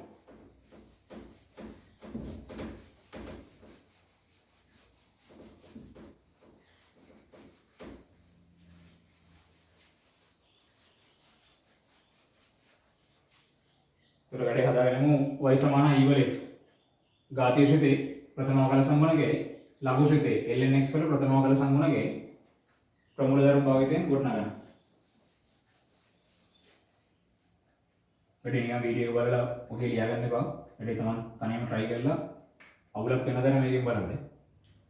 ඒතර අපි ගත්තොත් දැන් ඝාතීය ශ්‍රිතේ y සමාන e වල x ඝාතීය ශ්‍රිතේ ප්‍රථම අවකල සංගුණකයේ तो y समान है e वल x गणना में पलम संबंधावे तो x ට delta x ඌර්ධයක් ලබා දුන්න විට y delta y වලින් වෘද්ධි වේ. x ට delta x ඌර්ධයක් ලබා දුන්න විට y delta y වලින් වෘද්ධි වේ. නම් අපිට ලැබෙනවා y ධන delta y සමාන වෙනවා e වල x ධන delta x. මෙතන e ගේ බලය විදිහට දෙන්නේ x ධන delta x. මෙයා දෙවන සම්බන්ධතාවය. එතන x වෙනකොට x ධන delta x තමයි ආදේශ වෙන්නේ. නම් දෙවන සම්බන්ධතාවයෙන් පළමු සම්බන්ධතාවය මම අඩු කරොත් අපිට ලැබෙනවා y ධන delta y කින් මේ පැත්තේ y අඩු වෙනවා. එතන e වල x ධන delta x කින් අඩු වෙනවා e වල x. එතකොට මේ e කියලා කියන්නේ අතරම අපි දන්න තාත්වික සංඛ්‍යාවක්නේ. e කියන්නේ නියතයක්. e තාත්වික සංඛ්‍යාවක්. එතකොට අපිට දර්ශක නීති රීති විදිහට පාවිච්චි කරන්න පුළුවන්. e තාත්වික සංඛ්‍යාවක් මට දර්ශක නීති රීති පාවිච්චි කරන්න පුළුවන්. අපි දන්නවා a වල m වරක් n මෙලෙස අපිට දීලා තිබ්බොත් මට මෙයාව ලියන්න පුළුවන් a ගේ m වෙනි බලය වරක් a ගේ n වෙනි බලය. පාදයන් සමානයි බලයන් එකතු වෙනවා. සිම්පල් a m සහ n තාත්වික සංඛ්‍යාව විට a ගේ m වෙනි බලය වරක් a ගේ n වෙනි බලය. පාදයන් සමානයි නම් බලයන් එකතු වෙනවා a ගේ m ධන n වෙනි බලය. ඔක දෙපැත්තටම හරි. අපිට මුව මේ විදිහට ප්‍රකාශ කරන්න පුළුවන්. මේ විදිහට ගුණිතයක් තියෙනවා නම් බලය එකතු කරලා ලියන්න පුළුවන්. එහෙනම් මට මේ විදිහට මෙතන තියෙන්නේ දැන් e වල x ධන delta x නේ. එහෙනම් අපිට දර්ශක නීති රීති පාවිච්චි කරලා මේව අපිට සරල කරගන්න පුළුවන්. මම හිතුවා මෙතන ධන y ට ඍණ y වත් වෙනවා. මට ලැබෙනවා delta y සමානයි. මම මේව හැඩය වෙනස් කරලා ලියුවොත් e වල x වරක් e වල delta x ලෙස අපිට ලියන්න පුළුවන්. පාදයන් සමානයි. බලයන් එකතු වෙනවා e වල x ධන delta x ලෙස හැඩය ගොඩනගෙනවා. එහෙනම් මට මේව මේ ආකාරයෙන් ප්‍රකාශ කරගන්න පුළුවන්. දර්ශක නීති රීති පාවිච්චි කරලා. එහෙනම් අපිට ලැබෙනවා delta y සමාන වෙනවා. දැන් e වල x එකක් අපිට පොත් සාධකයක් පිටතට ගන්න ඕනේ. මට වරහන් ඇතුළේ ගොඩනගෙනවා e වල delta x ඍණ 1. e වල delta x ඍණ 1 අපිට වරහන් ඇතුළේ ගොඩනගෙනවා. මම දෙපැත්තෙම delta x එකෙන් බෙදාගෙන ගියොත් අපිට වෘද්ධි අනුපාතය ගොඩනගන්න පුළුවන්. සම්බන්ධතාවය දෙපසම delta x එකෙන් බෙදාගෙන ගියොත් delta y බෙදීම delta x සමාන වෙනවා. දැන් e වල x වරක් e වල delta x ඍණ 1 බෙදීම delta x. දැන් අපිට දෙපැත්තම සීමාව delta x බිඳුවේ තියද්දි අගය සැලකුවොත් සීමාව delta x බිඳුවේ තියද්දි delta y බෙදීම delta x සමාන වෙනවා. එතන සීමාව delta x බිඳුවේ තියද්දි e වල x වරක් e වල delta x ඍණ 1 බෙදීම delta x. දැන් අපිට අවකලනයේ ගණිත කර්මයට අනුව මේ පැත්තේ තියෙන නම් වෘද්ධි අනුපාතයේ සීමාව delta x බිඳුවේ තියද්දි මේ තියෙන්නේ d and dx y. y ගේ x විශේෂයෙන් ප්‍රථම අවකල සංගුණකය තමයි මේ අපි අංකණය කරලා තියෙන්නේ. අවකලනයේ අර්ධකීමට අනුව. දැන් මේ පැත්තේ තියෙන කෙලින්ම සීමාව ගන්න. සීමාව ගණනය කිරීමක් මෙතන තියෙන්නේ. මම දැන් කෙලින්ම සීමාව ශ්‍රිතය ආදේශ කළ බැලුවොත් කෙලින්ම සීමාව ශ්‍රිතය ආදේශ කළ බැලුවොත් delta x සමානයි බිඳුව විට. e වල බිඳුවෙනි බලය 1යි. 1 ඍණ 1 බිඳුවයි. අන්න ලවයේ බිඳුවක් වෙනවා. delta x සමානයි බිඳුව විට හරයක් බිඳුව වෙනවා. අන්න බිඳුව බෙදීම බිඳුව අර්ථ විරහිත ප්‍රතිඵලය අපිට ගොඩනගන්නේ. අපි දන්නවා සීමාව ගන්නකදී අපි මුලින්ම කරන්නේ කෙලින්ම සීමාව ශ්‍රිතය ආදේශ කරලා බලනවා. ලැබෙන ප්‍රතිඵලය අර්ථ දක්වන තාත්වික සංඛ්‍යාවක් නම් අපිට පිළිගත හැකි තාත්වික සංඛ්‍යාවක් නම් එයා තමයි අපි උත්තරයේ විදිහට පිළිගන්නේ. ඒ වගේම අපිට අර්ථ විරහිත ප්‍රතිඵලයක් ගොඩනගෙනවා නම් අර්ථ විරහිත ප්‍රතිඵලයක්. ඒ කියන්නේ බිඳුව බෙදීම බිඳුව, අනන්තය බෙදීම අනන්තය, බිඳුව බෙදීම අනන්තය, අනන්තය බෙදීම බිඳුව. ඒ වගේ අපිට අර්ථ විරහිත ප්‍රතිඵලයක් ලැබෙනවා නම් අපි සීමාව ගණනය කිරීම වලදී එහෙම අර්ථ විරහිත ප්‍රතිඵල මොනවද කියලා ගණිතයේ අර්ථ විරහිත අවස්ථාව මොනවද කියන එක ගැන සම්පූර්ණයෙන් සාකච්ඡා කරා. එතකොට මෙතනදී අපිට ලැබෙන්නේ මේ වගේ අර්ථ විරහිත අවස්ථාවක් කෙලින්ම සීමාශ්‍රිතය ආදේශ කරොත් බිඳුව පිටින් බිඳුව අර්ථ විරහිත ප්‍රතිඵලය ගොඩනගන්නේ. දැන් ප්‍රතිඵලය අර්ථ විරහිත වෙනවා නම් කෙලින්ම සීමාශ්‍රිතය ආදේශ කරද්දී ප්‍රතිඵලය අර්ථ විරහිත වෙනවා නම් අපි කියනවා සීමාව ගණනය කිරීමේදී ප්‍රතිඵලය අර්ථ විරහිත වීම සඳහා දායක වන ශ්‍රිත කොටස ඉවත් වන ආකාරය එක්ක බීජීය සුළු කිරීමක් නැත්නම් ත්‍රිකෝණමිතික සුළු කිරීමක් කළා හැඩය වෙනස් කරගන්න ඕනේ. ප්‍රතිඵලය අර්ථ දක්වන තත්ත්වය දක්වා අපි සම්මත තත්ත්වයටදී එයාව හැඩය වෙනස් කරලා නිරූපණය කරගන්න ඕනේ. හැබැයි අපිට සම්මත තත්ත්වයටදී බීජීය සුළු කිරීමකින් හෝ ත්‍රිකෝණමිතික සුළු කිරීමකින් ප්‍රතිඵලය අර්ථ දක්වන තත්ත්වය දක්වා ගෙන එන්න බැරි නම් අපි ඒ වගේ වෙලාවට වැඩේ කරගන්න දෙයක් නැති වෙලාවට අපි මෙයාගේ හැඩය වෙනස් කරගන්න ආදේශයක් පාවිච්චි කරලා හැඩය සරල කරනවා. ආදේශයක් පාවිච්චි කරලා හැඩය සරල කරනවා. එතකොට ඔය දෙන්නේ මූලික අවස්ථාවන් ටික.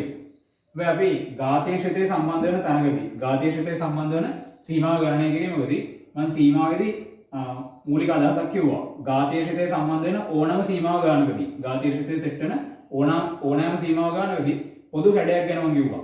ඊවල යම් ප්‍රකාශනයක් ඍණයක බෙදීම එම ප්‍රකාශනය. ඔන්න ඔය හැඩය හදාගන්න කියලා. ඊවල යම් ප්‍රකාශනයක් ඍණයක බෙදීම එම ප්‍රකාශනය. ඊවල යම් ප්‍රකාශනයක් ඍණයක බෙදීම එම ප්‍රකාශනය. ඔය කියන මොඩල් එක හදාගත්තාට පස්සේ අපිට ඝාතීය ශ්‍රිතයේ ප්‍රසාරණය පාවිච්චි කරලා වැඩේ සරලව කොට දාගන්න පුළුවන්. ඊවල යම් ප්‍රකාශනයක් ඍණයක බෙදීම එම ප්‍රකාශනය. ඔය හැඩේ තියෙන්න ඕනේ. එහෙනම් මෙතන අපේ ඇස් වලට දකින්න පුළුවන් නේද? ඊවල යම් ප්‍රකාශනයක් ඍණයක බෙදීම එම ප්‍රකාශනයම තියෙනවා. ඊවල යම් ප්‍රකාශනයක් ඍණයක බෙදීම එම ප්‍රකාශනයම හැඩේ තියෙනවා. හරිනේ? ඊවල යම් ප්‍රකාශනයක් ඍණයක බෙදීම එම ප්‍රකාශනයම හැඩේ අපිට දකින්න තියෙනවා. දැන් අපි ඝාතීය ශ්‍රිතය අසුරෙන් පොඩ්ඩක් ඔය අයිඩියා එක වලට දාගත්තොත් ඊවල x e කියන්නේ මෙතන තාර්කික සංඛ්‍යාවක්. ඇත්තටම ඔක අපරිමේය සංඛ්‍යාවක්. රටාවක් නොමැති අනන්ත දශමයක් e කියලා කියන්නේ. එතකොට අපිට ඊවල x මෙයාව ප්‍රසාරණය කරන්න පුළුවන්.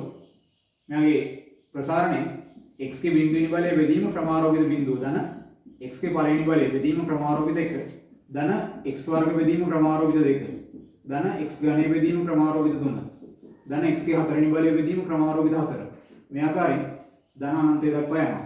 ඔය විදිහට ඔය රටාව ඔස්සේ පද අනන්ත ප්‍රමාණයක එකතුව තමයි ඝාතීය ශ්‍රිතය කියලා අපි කතා කරන්නේ. එහෙනම් ඊවල x අපිට මෙලෙස බීජීව ප්‍රසාරණය කරන්න පුළුවන්. ඒතර අපි දන්නවා ක්‍රමාරෝපිත අංකණය අර්ථ දැක්වීම අනුව ක්‍රමාරෝපිත අංකණය කියන එක අර්ථ දැක්වෙන්නේ ධන නිකිලමයා ගැන සඳහා. එතකොට යම් ධන නිකිලයක ක්‍රමාරෝපිත අගය කියලා කියන්නේ එකේ සිට එම ධන නිකිලය දක්වා ධන නිකිල සියල්ලේ ගුණිතය තමයි අපි ක්‍රමාරෝපිත අංකණයෙන් කියවෙන්නේ. එතකොට ක්‍රමාරෝපිත අංකණය අපි ධන නිකිල වලට අර්ථ දැක්වුවට එම අර්ථ දැක්වීමට නොගැලපෙන විදිහට බිඳුවේ ක්‍රමාරෝපිත එකක් ලෙස අපි වෙනම අර්ථ දක්වනවා. ඒක වෙනම අර්ථ දැක්වීමක්. ක්‍රමාරෝපිත අංකණයත් එක්ක ඒක ගැලපෙන්නේ නැහැ. මොකද ක්‍රමාරෝපිත අංකණය අදාළ වෙන්නේ ධන නිකිල වලට බිඳුවේ ක්‍රමාරෝපිත එකක් ලෙස ගණිතේ වෙනම අර්ථ දක්වනවා. එහෙනම් මෙතන අපිට x ගේ බිඳුවෙනි බලය 1යි බිඳුවේ ක්‍රමාරෝපිතත් 1යි. එහෙනම් අපිට ලැබෙනවා 1 ධන මෙතන x ගේ පළවෙනි බලය 1යි එකේ ක්‍රමාරෝපිත 1යි. එහෙනම් 1 ධන x ධන x වර්ග බෙදීම ක්‍රමාරෝපිත 2 ධන x ඝනය බෙදීම ක්‍රමාරෝපිත 3 ධන x ගේ හතරවෙනි බලය බෙදීම ක්‍රමාරෝපිත 4 ධන මේ ආකාරයෙන් පද අනන්ත ප්‍රමාණයක එකතුව. මම මේ ධනයක මේ පැත්තට දාගත්තොත් ඊවල x ඍණ 1 මෙතන ගොඩනගෙනවා x ධන x වර්ග බෙදීම ක්‍රමාරෝපිත 2 ධන x ඝනය බෙදීම ක්‍රමාරෝපිත 3 ධන x ගේ හතරවෙනි බලය බෙදීම ක්‍රමාරෝපිත 4 ධන මේ ආකාරයෙන් පද අනන්ත ප්‍රමාණයක එකතුව. මෙතනින් පස්සේ ලියවෙන මේ පද අනන්තයම ඉතිරි පද අනන්තයම සෑම පදයකම x අන්තර්ගත වෙනවානේ. සෑම පදයකම x අන්තර්ගත වෙනවා. එහෙනම් අපිට මේ පද අනන්තයෙන්ම මේ පද අනන්තයේම x කියන එක පොදුයිනේ. එහෙනම් ওই පද අනන්තයෙන්ම අපිට x එකක් පොදු සාධකයක් පිටතර ගන්න පුළුවන්. x එකක් පොදු සාධකයක් පිටතර ගන්න පුළුවන්. නම් ඊවල x ඍණ 1 සමාන වෙනවා x වර්ග 1 ධන x බෙදීම ක්‍රමාරෝපිත 2 ධන x වර්ග බෙදීම ක්‍රමාරෝපිත 3 ධන x ඝනය බෙදීම ක්‍රමාරෝපිත 4 ධන මේ ආකාරයෙන් පද අනන්ත ප්‍රමාණයක එකතුව. මම සම්බන්ධතාවය දෙපැත්තම x කෙන් බෙදාගෙන ගියොත් දෙපැත්තම x කෙන් බෙදාගෙන ගියොත් ඊවල x ඍණ 1 බෙදීම x සමාන වෙනවා 1 ධන x බෙදීම ක්‍රමාරෝපිත 2 ධන x වර්ග බෙදීම ක්‍රමාරෝපිත 3 ධන x ඝනය බෙදීම ක්‍රමාරෝපිත 4 ධන මේ ආකාරයෙන් පද අනන්ත ප්‍රමාණයක එකතුව. එතකොට දැන් මෙතනින් පස්සේ ලියවෙන සෑම පදයකම x අන්තර්ගතයි. x අන්තර්ගතයි. අන්න අපිට ඊවල x ඍණ 1 බෙදීම x ඊවල යම් ප්‍රකාශනයක් ඍණ 1 බෙදීම එම ප්‍රකාශනය හැඩේ මෙලෙස නිරූපණය වෙනවා. එතකොට ඔය හැඩයත් එක්ක අපි සීමාව ගණනය කිරීම වලදී ඝාතීය ශ්‍රිතය සම්බන්ධ සීමා ගණන් අපි සෙට් එකක් හදලා දෙනවා. එතකොට එතනදී ඔය අයිඩියා එකම පැහැදිලි කරා. පොඩ්ඩක් ඒ ටික ආයි බලන්න. E වල යම් ප්‍රකාශනයක් ඍණයක බෙදීම යම් ප්‍රකාශනයක්. ඔය හැඩේ ඔබ පොදු හැඩයක් විදිහට නෝට් එක දීලාදී E වල යම් ප්‍රකාශනයක් ඍණයක බෙදීම යම් ප්‍රකාශනය හැඩය හදාගන්න කියලා ඝාතීය ශ්‍රිතයේ තියෙන අවස්ථාවකදී E වල යම් ප්‍රකාශනයක් ශ්‍රේණියක බෙදීම එම ප්‍රකාශනයේ හැඩය සකස් කරගත්තොත් අපිට ඝාතීය ශ්‍රිතයේ වීජීය ප්‍රසාරණය පාවිච්චි කරලා සීමාව සරලව ගණනය කරගන්න පුළුවන්. අන්න එහෙනම් අපිට මෙතන මේ හැඩය දකින්න තියෙන ඉස්සරට E වල යම් ප්‍රකාශනයක් ශ්‍රේණියක බෙදීම එම ප්‍රකාශනයේ හැඩය සකස් වෙලා තියෙනවා මෙතන. එහෙනම් අපිට මෙතන දැන් E වල x කියන එක E වල x වරක් E වල x ගුණිතයක් විදිහට තියෙන්නේ. දැන් මේ සීමාව ගණනය කිරීම තුළ ඩෙල්ටා x නේ විචල්්‍ය. මේ සීමාව ගණනය කිරීම තුළ ඩෙල්ටා x තමයි විචල්්‍ය. එහෙනම් x කියන එක ඩෙල්ටා x මත රඳා පවතින්නේ නැහනේ. මේ සීමාව ගාන ඇතුලේ ඩෙල්ටා x කියන එක තමයි විචල්්‍ය. x කියන එක නියතයක්. මේ සීමාව ගාන ඇතුලේ x කියන එක නියතයක්. එහෙනම් මට e වල x කියන එක ඩෙල්ටා x මත රඳා පවතින්නේ නැහැ. එහෙනම් e වල x මේ සීමාව ගණනය කිරීම තුළ නියතයක්. එහෙනම් අපිට e වල x නියතයක්ව මේ සීමාවෙන් එළියට ගන්න පුළුවන්. මේ සීමාව ගණනය කිරීම තුළ මු ඩෙල්ටා x මත x රඳා පවතින්නේ නැති නිසා e වල x නියතයක්සේ හැසිරෙනවා මේ සීමාව ගණනය කිරීම තුළ. ඩෙල්ටා x කවුරු වෙත ගියත් e වල x යන්නේ e වල x වෙතමයි. ඌ ඩෙල්ටා x මත රඳා පවතින්නේ නැහැ. නමට e වල x නියතයක්ව සීමාවෙන් පිටතර ගන්න පුළුවන්. මොකද අපි දන්නවා නියතයක් වරක් ශ්‍රිතයක් නම් සීමාව ගණනය කිරීමකදී නියතයේ සීමාවෙන් පිටතර ගන්න පුළුවන්. නියතයේ සීමාවෙන් පිටතර ගන්න පුළුවන්. නමට අවකලනයේ ගණිත කර්මය අනුව මේ පැත්ත අර්ධයක් වෙන්නේ d යට dx y සමානයි. මෙතන e වල x නියතයක්ව සීමාවෙන් පිටතර ගත්තොත් e වල x වරක් ඩෙල්ටා x බිඳුවේදී අන්න අපිට මෙතන දකින්න තියෙනවා e වල ඩෙල්ටා x ඍණයක බෙදීම ඩෙල්ටා x. e වල යම් ප්‍රකාශනයක් ඍණයක බෙදීම යම් ප්‍රකාශනයෙම හැඩය අපිට සකස් වෙලා තියෙනවා. නමට ලැබෙනවා d යට dx y සමාන වෙනවා e වල x වරක් සීමාව ඩෙල්ටා x බිඳුවේදී. දැන් අපි e වල ඩෙල්ටා x ඝාතීය ශ්‍රිතයේ ප්‍රසාරණය පාවිච්චි කරලා ප්‍රසාරණය කරගත්තොත් මම ප්‍රසාරණය කරොත් e වල ඩෙල්ටා x කියලා කියන්නේ 1 ධන ඩෙල්ටා x ධන ඩෙල්ටා x के पूर्ण वर्गයේ බෙදීම ක්‍රමාරෝපිත 2 ධන ඩෙල්ටා x के पूर्ण තුන්වෙනි බලයේ බෙදීම ක්‍රමාරෝපිත 3 ධන මේ ආකාරයෙන් පද අනන්ත ප්‍රමාණයක එකතුව අපිට වෙනම තියෙනවා ඍණ එකක් බෙදීම ඩෙල්ටා x. එහෙනම් මෙතන අපිට ධනයකට ඍණයක ඉවත් කරන්න පුළුවන්. ධනයකට ඍණයක ඉවත් කරන්න පුළුවන්. දැන් මේ මෙතනින් පස්සේ ලියවෙන සෑම පදයකම මෙතනින් පස්සේ ලියවෙන පද අනන්ත ප්‍රමාණයම සෑම පදයකම ඩෙල්ටා x අන්තර්ගත වෙනවනේ. මේ පද තුනේ ඩෙල්ටා x අන්තර්ගත වෙනවා. එහෙනම් අපිට දැන් මේ ලබේ ඉතිරි වෙන පද සියල්ලෙම ඩෙල්ටා x එකක් උත්සාහයක් පිටතට ගන්න පුළුවන්. මේ ඉතිරි වෙන පද සියල්ලෙම ඩෙල්ටා x අන්තර්ගත වෙනවා. මම සෑම පදයකම ඩෙල්ටා x එකක් පොදු සාධකයක් පිටතට ගත්තොත් අපිට ලැබෙනවා d යට dx y සමාන වෙනවා e වල x වරක් සීමාව ඩෙල්ටා x බිඳුවේ යන විට. එතන ඩෙල්ටා x එකයි පොදු සාධකයක් පිටතට ගත්තොත් වරහන් ඇතුලේ ඉදිරි වෙනවා 1 ධන ඩෙල්ටා x බෙදීම ක්‍රමාරෝපිත 2 ධන ඩෙල්ටා x ගේ පූර්ණ වර්ගය බෙදීම ක්‍රමාරෝපිත 3 ධන මේ ආකාරයේ පද අනන්ත ප්‍රමාණයක එකතුව බෙදීම ඩෙල්ටා x එකක් තියෙනවා මෙතන. දැන් ලබේ සහ හරේ ඩෙල්ටා x ගුණිතයක්ව පවතිනවා. අපි දන්නවා දැන් සීමාව සංකල්පය තුළ ඩෙල්ටා x බිඳුව වෙත යද්දී මේ තියෙන්නේ බිඳුව වෙත ළඟා වීම. ඩෙල්ටා x කියන විශල්‍ය බිඳුව වෙත ළඟා වෙනවා කියන්නේ. බිඳුව වෙත ආසන්න වෙනවා. එතකොට බිඳුව වෙත ළඟා වීමක් තියෙන්නේ. එතකොට ඩෙල්ටා x අසමානයි බිඳුව මෙතන දෙනවා වරෙන්නේ. අවකලනයේ මෙතන සීමාව ගණනය කිරීම තුළ ඩෙල්ටා x බිඳුව වෙත යද්දී සීමාව කියන සංකල්පිතය අපි කතා කරනවා ඩෙල්ටා x අසමානයි බිඳුවල. හරිනේ. ඩෙල්ටා x බිඳුව වෙත ළඟා වීමක් විතරයි වෙන්නේ. බිඳුව වෙත ධන පැත්තෙන් ඍණ පැත්තෙන් මේ දෙපැත්තෙම බිඳුව වෙත ළඟා වෙන එක වෙන්නේ.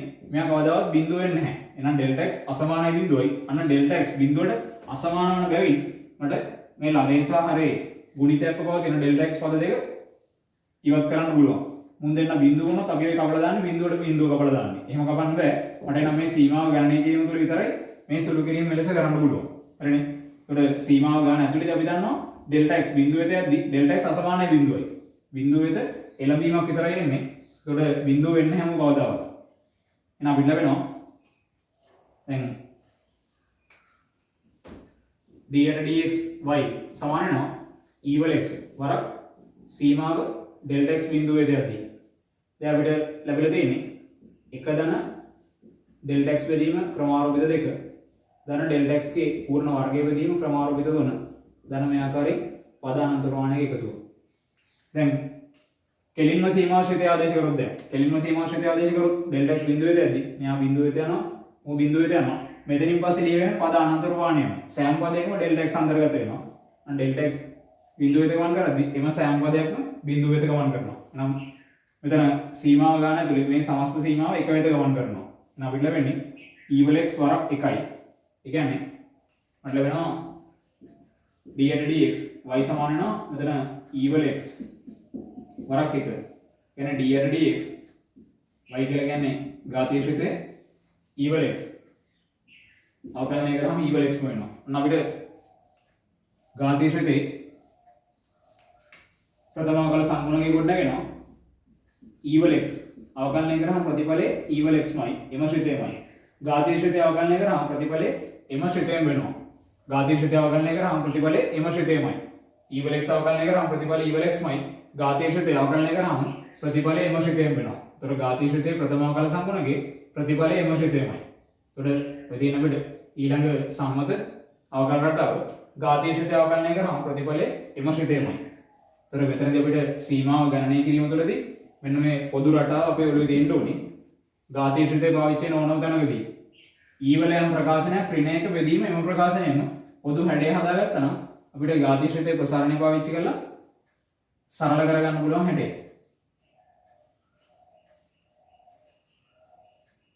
ඊට පස්සේ මම ගත්තොත් ලඝු ශ්‍රිතය ලඝු ඊපාදයට x ලඝු ශ්‍රිතයේ ප්‍රථම අවකල සංගුණක අපි කොට නැගුවොත් ප්‍රමූල ධර්ම භාවිතයෙන් ලඝු ශ්‍රිතයේ ප්‍රථම අවකල සංගුණකයේ ප්‍රමූල ධර්ම භාවිතයෙන් මම කොට නැගුවා.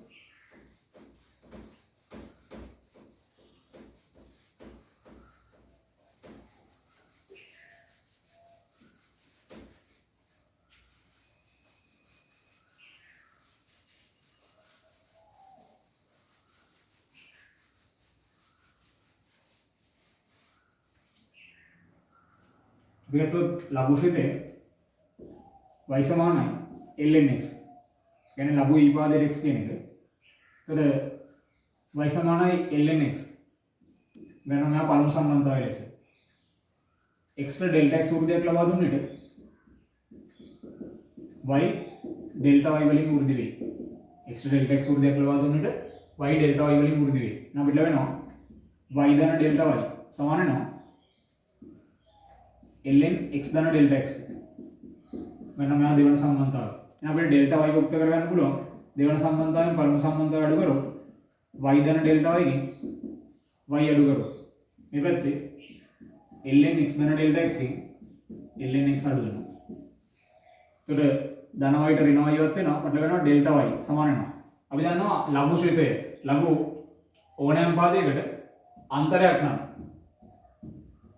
ln කියන්නේ ලඝු ඊපාදයට x ධන delta x ඍණ ලඝු ඊපාදයට x ලඝු එකම පාදයෙන් අන්තරයක් නම් අපිට අනුපාතයක් ලෙස ලියන්න පුළුවන්. එකම පාදයෙන් අන්තරයක් නම් අනුපාතයක් ලෙස ලියන්න පුළුවන්. මට මෙයාව ප්‍රකාශ කරන්න පුළුවන්. මේ තියෙන්නේ ln x ධන delta x බෙදීම x. අන්තරයක් නම් අනුපාතයක් ලෙස ප්‍රකාශ කරන්න පුළුවන්.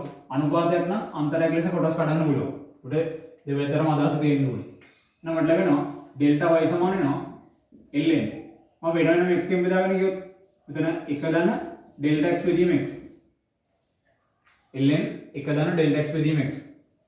එතකොට දැන් දෙපැත්තම මම delta x ගෙන් බෙදාගෙන ගියොත් අපිට වෘද්ධි අනුපාතය තීරණය කරන්න පුළුවන් delta y බෙදීම delta x සමාන වෙනවා මේ පැත්ත මම delta x ගෙන් බෙදාගෙන ගියොත් අපිට මෙයාව මෙලෙස හැඩය තීරණය කරන්න පුළුවන් 1ට delta x දැන් delta x ගෙන් බෙදනවා කියන්නේ 1ට delta x ගෙන් වැඩි කරනවා කියන එක.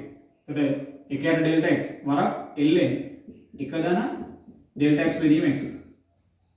මම දෙපැත්තම සීමාව delta x බිඳුවේ තියද්දී අගේ සැලකුවොත් සීමාව delta x බිඳුවේ තියද්දී delta y බෙදීම delta x සමාන වෙනවා මේ පැත්තේ සීමාව delta x බිඳුවේ තියද්දී මම අගේ සැලකුවොත් සීමාව delta x බිඳුවේ තියද්දී 1ට delta x වරක් ln 1 ධන delta x බෙදීම x.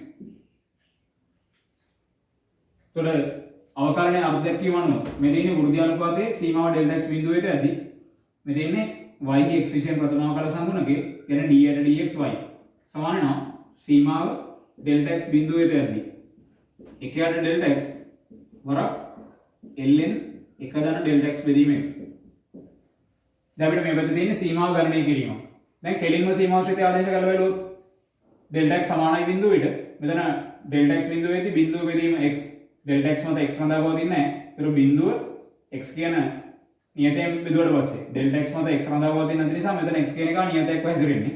ඒතර බිඳුව x එකෙන් බෙදුනහම ප්‍රතිඵලය බිඳුවයි 1 ධන බිඳුව 1යි. ln 1 කියලා කියන්නේ බිඳුවයි. ලඝු e පාදයට 1 ලඝු ඕනෑම පාදයකට 1 කියන එක බිඳුවක් වෙනවා. එහෙනම් ln 1 බිඳුවයි. මෙතන ln 1 බිඳුවයි. අපි දන්නවා ලඝු ඕනෑම පාදයකට 1. මම ගත්තොත් ලඝු a පාදයට 1. මට මේව ප්‍රකාශ කරන්න පුළුවන්. ලඝු a පාදයට 1 කියලා කියන්නේ a ගේ බිඳුවෙනි බලයනේ. ඕනෑම තාත්වික සංඛ්‍යාවක බිඳුවෙනි බලය 1යි. 1 කියන එක මට a ගේ බිඳුවෙනි බලය ලෙස ප්‍රකාශ කරන්න පුළුවන්. අපි දන්නවා දර්ශන මෙතනදී ලඝු වලදී බලය සංගුණ කෙලෙස ඉදිරියට ගන්න පුළුවන්. බලය සංගුණ කෙලෙස ඉදිරියට ගන්න පුළුවන්. බිඳුව වරක් ලඝු a පාදයට a. ඒතර අපිට ලැබෙනවා බිඳුව වරක් ලඝු a පාදයට a කියන්නේ 1යි. එන බිඳුව වරක් 1 බිඳුවයි. ලඝු ඕනෑම පාදයකට 1 කියනාගේ බිඳුවක් වෙනවා. එතකොට මෙතන Δx සමානයි බිඳුවට බිඳුව බෙදීම x බිඳුවයි 1 ධන බිඳුව 1යි ln 1 කියන එක බිඳුවක් වෙනවා. අන්න ලවයේ බිඳුවක් වෙනවා. Δx සමානයි බිඳුවට හරයක් බිඳුව වෙනවා. අන්න බිඳුව බෙදීම බිඳුව අර්ථ විරහිත ප්‍රතිඵලය තමයි අපිට කෙලින්ම සීමාශ්‍රිත ආදේශ කරොත් ලැබෙන්නේ. කෙලින්ම සීමාශ්‍රිත ආදේශ කරොත් අපිට ප්‍රතිඵලය අර්ථ විරහිත වෙනවා. බිඳුව බෙදීම බිඳුව කියන අර්ථ විරහිත අවස්ථාව. දැන් අපිට මේ ප්‍රතිඵලය අර්ථ විරහිත වීම සඳහා දායක වන ශ්‍රිත කොටස් ඉවත් කරන පරිදි මෙයාට VG හෝ ත්‍රිකෝණමිතික සුළු කිරීමක් කරන්න අපි ඔය ln ශ්‍රිතය ප්‍රසාරණය කරගන්න ක්‍රමයක් දන්නේ නැහැ. දැන් ඝාතීය ශ්‍රිතය අපිට කලින් තිබ්බේ. ඝාතීය ශ්‍රිතය නම් අපි ප්‍රසාරණය කරන්න දන්නවා. උඩ VG ප්‍රසාරණයක් අපි දන්නවා. හැබැයි අපි ලඝු ශ්‍රිතේ ln ශ්‍රිතයට අපි එළව මට්ටමේදී එහෙම ප්‍රසාරණයක් දන්නේ නැහැ. ln ශ්‍රිතයට අපි එහෙම ප්‍රසාරණයක් දන්නේ නැහැ. එළව මට්ටමේදී අපි දන්නේ නැහැ. එහෙම දෙයක්. ln ශ්‍රිතයට VG ප්‍රසාරණ දෙනවා.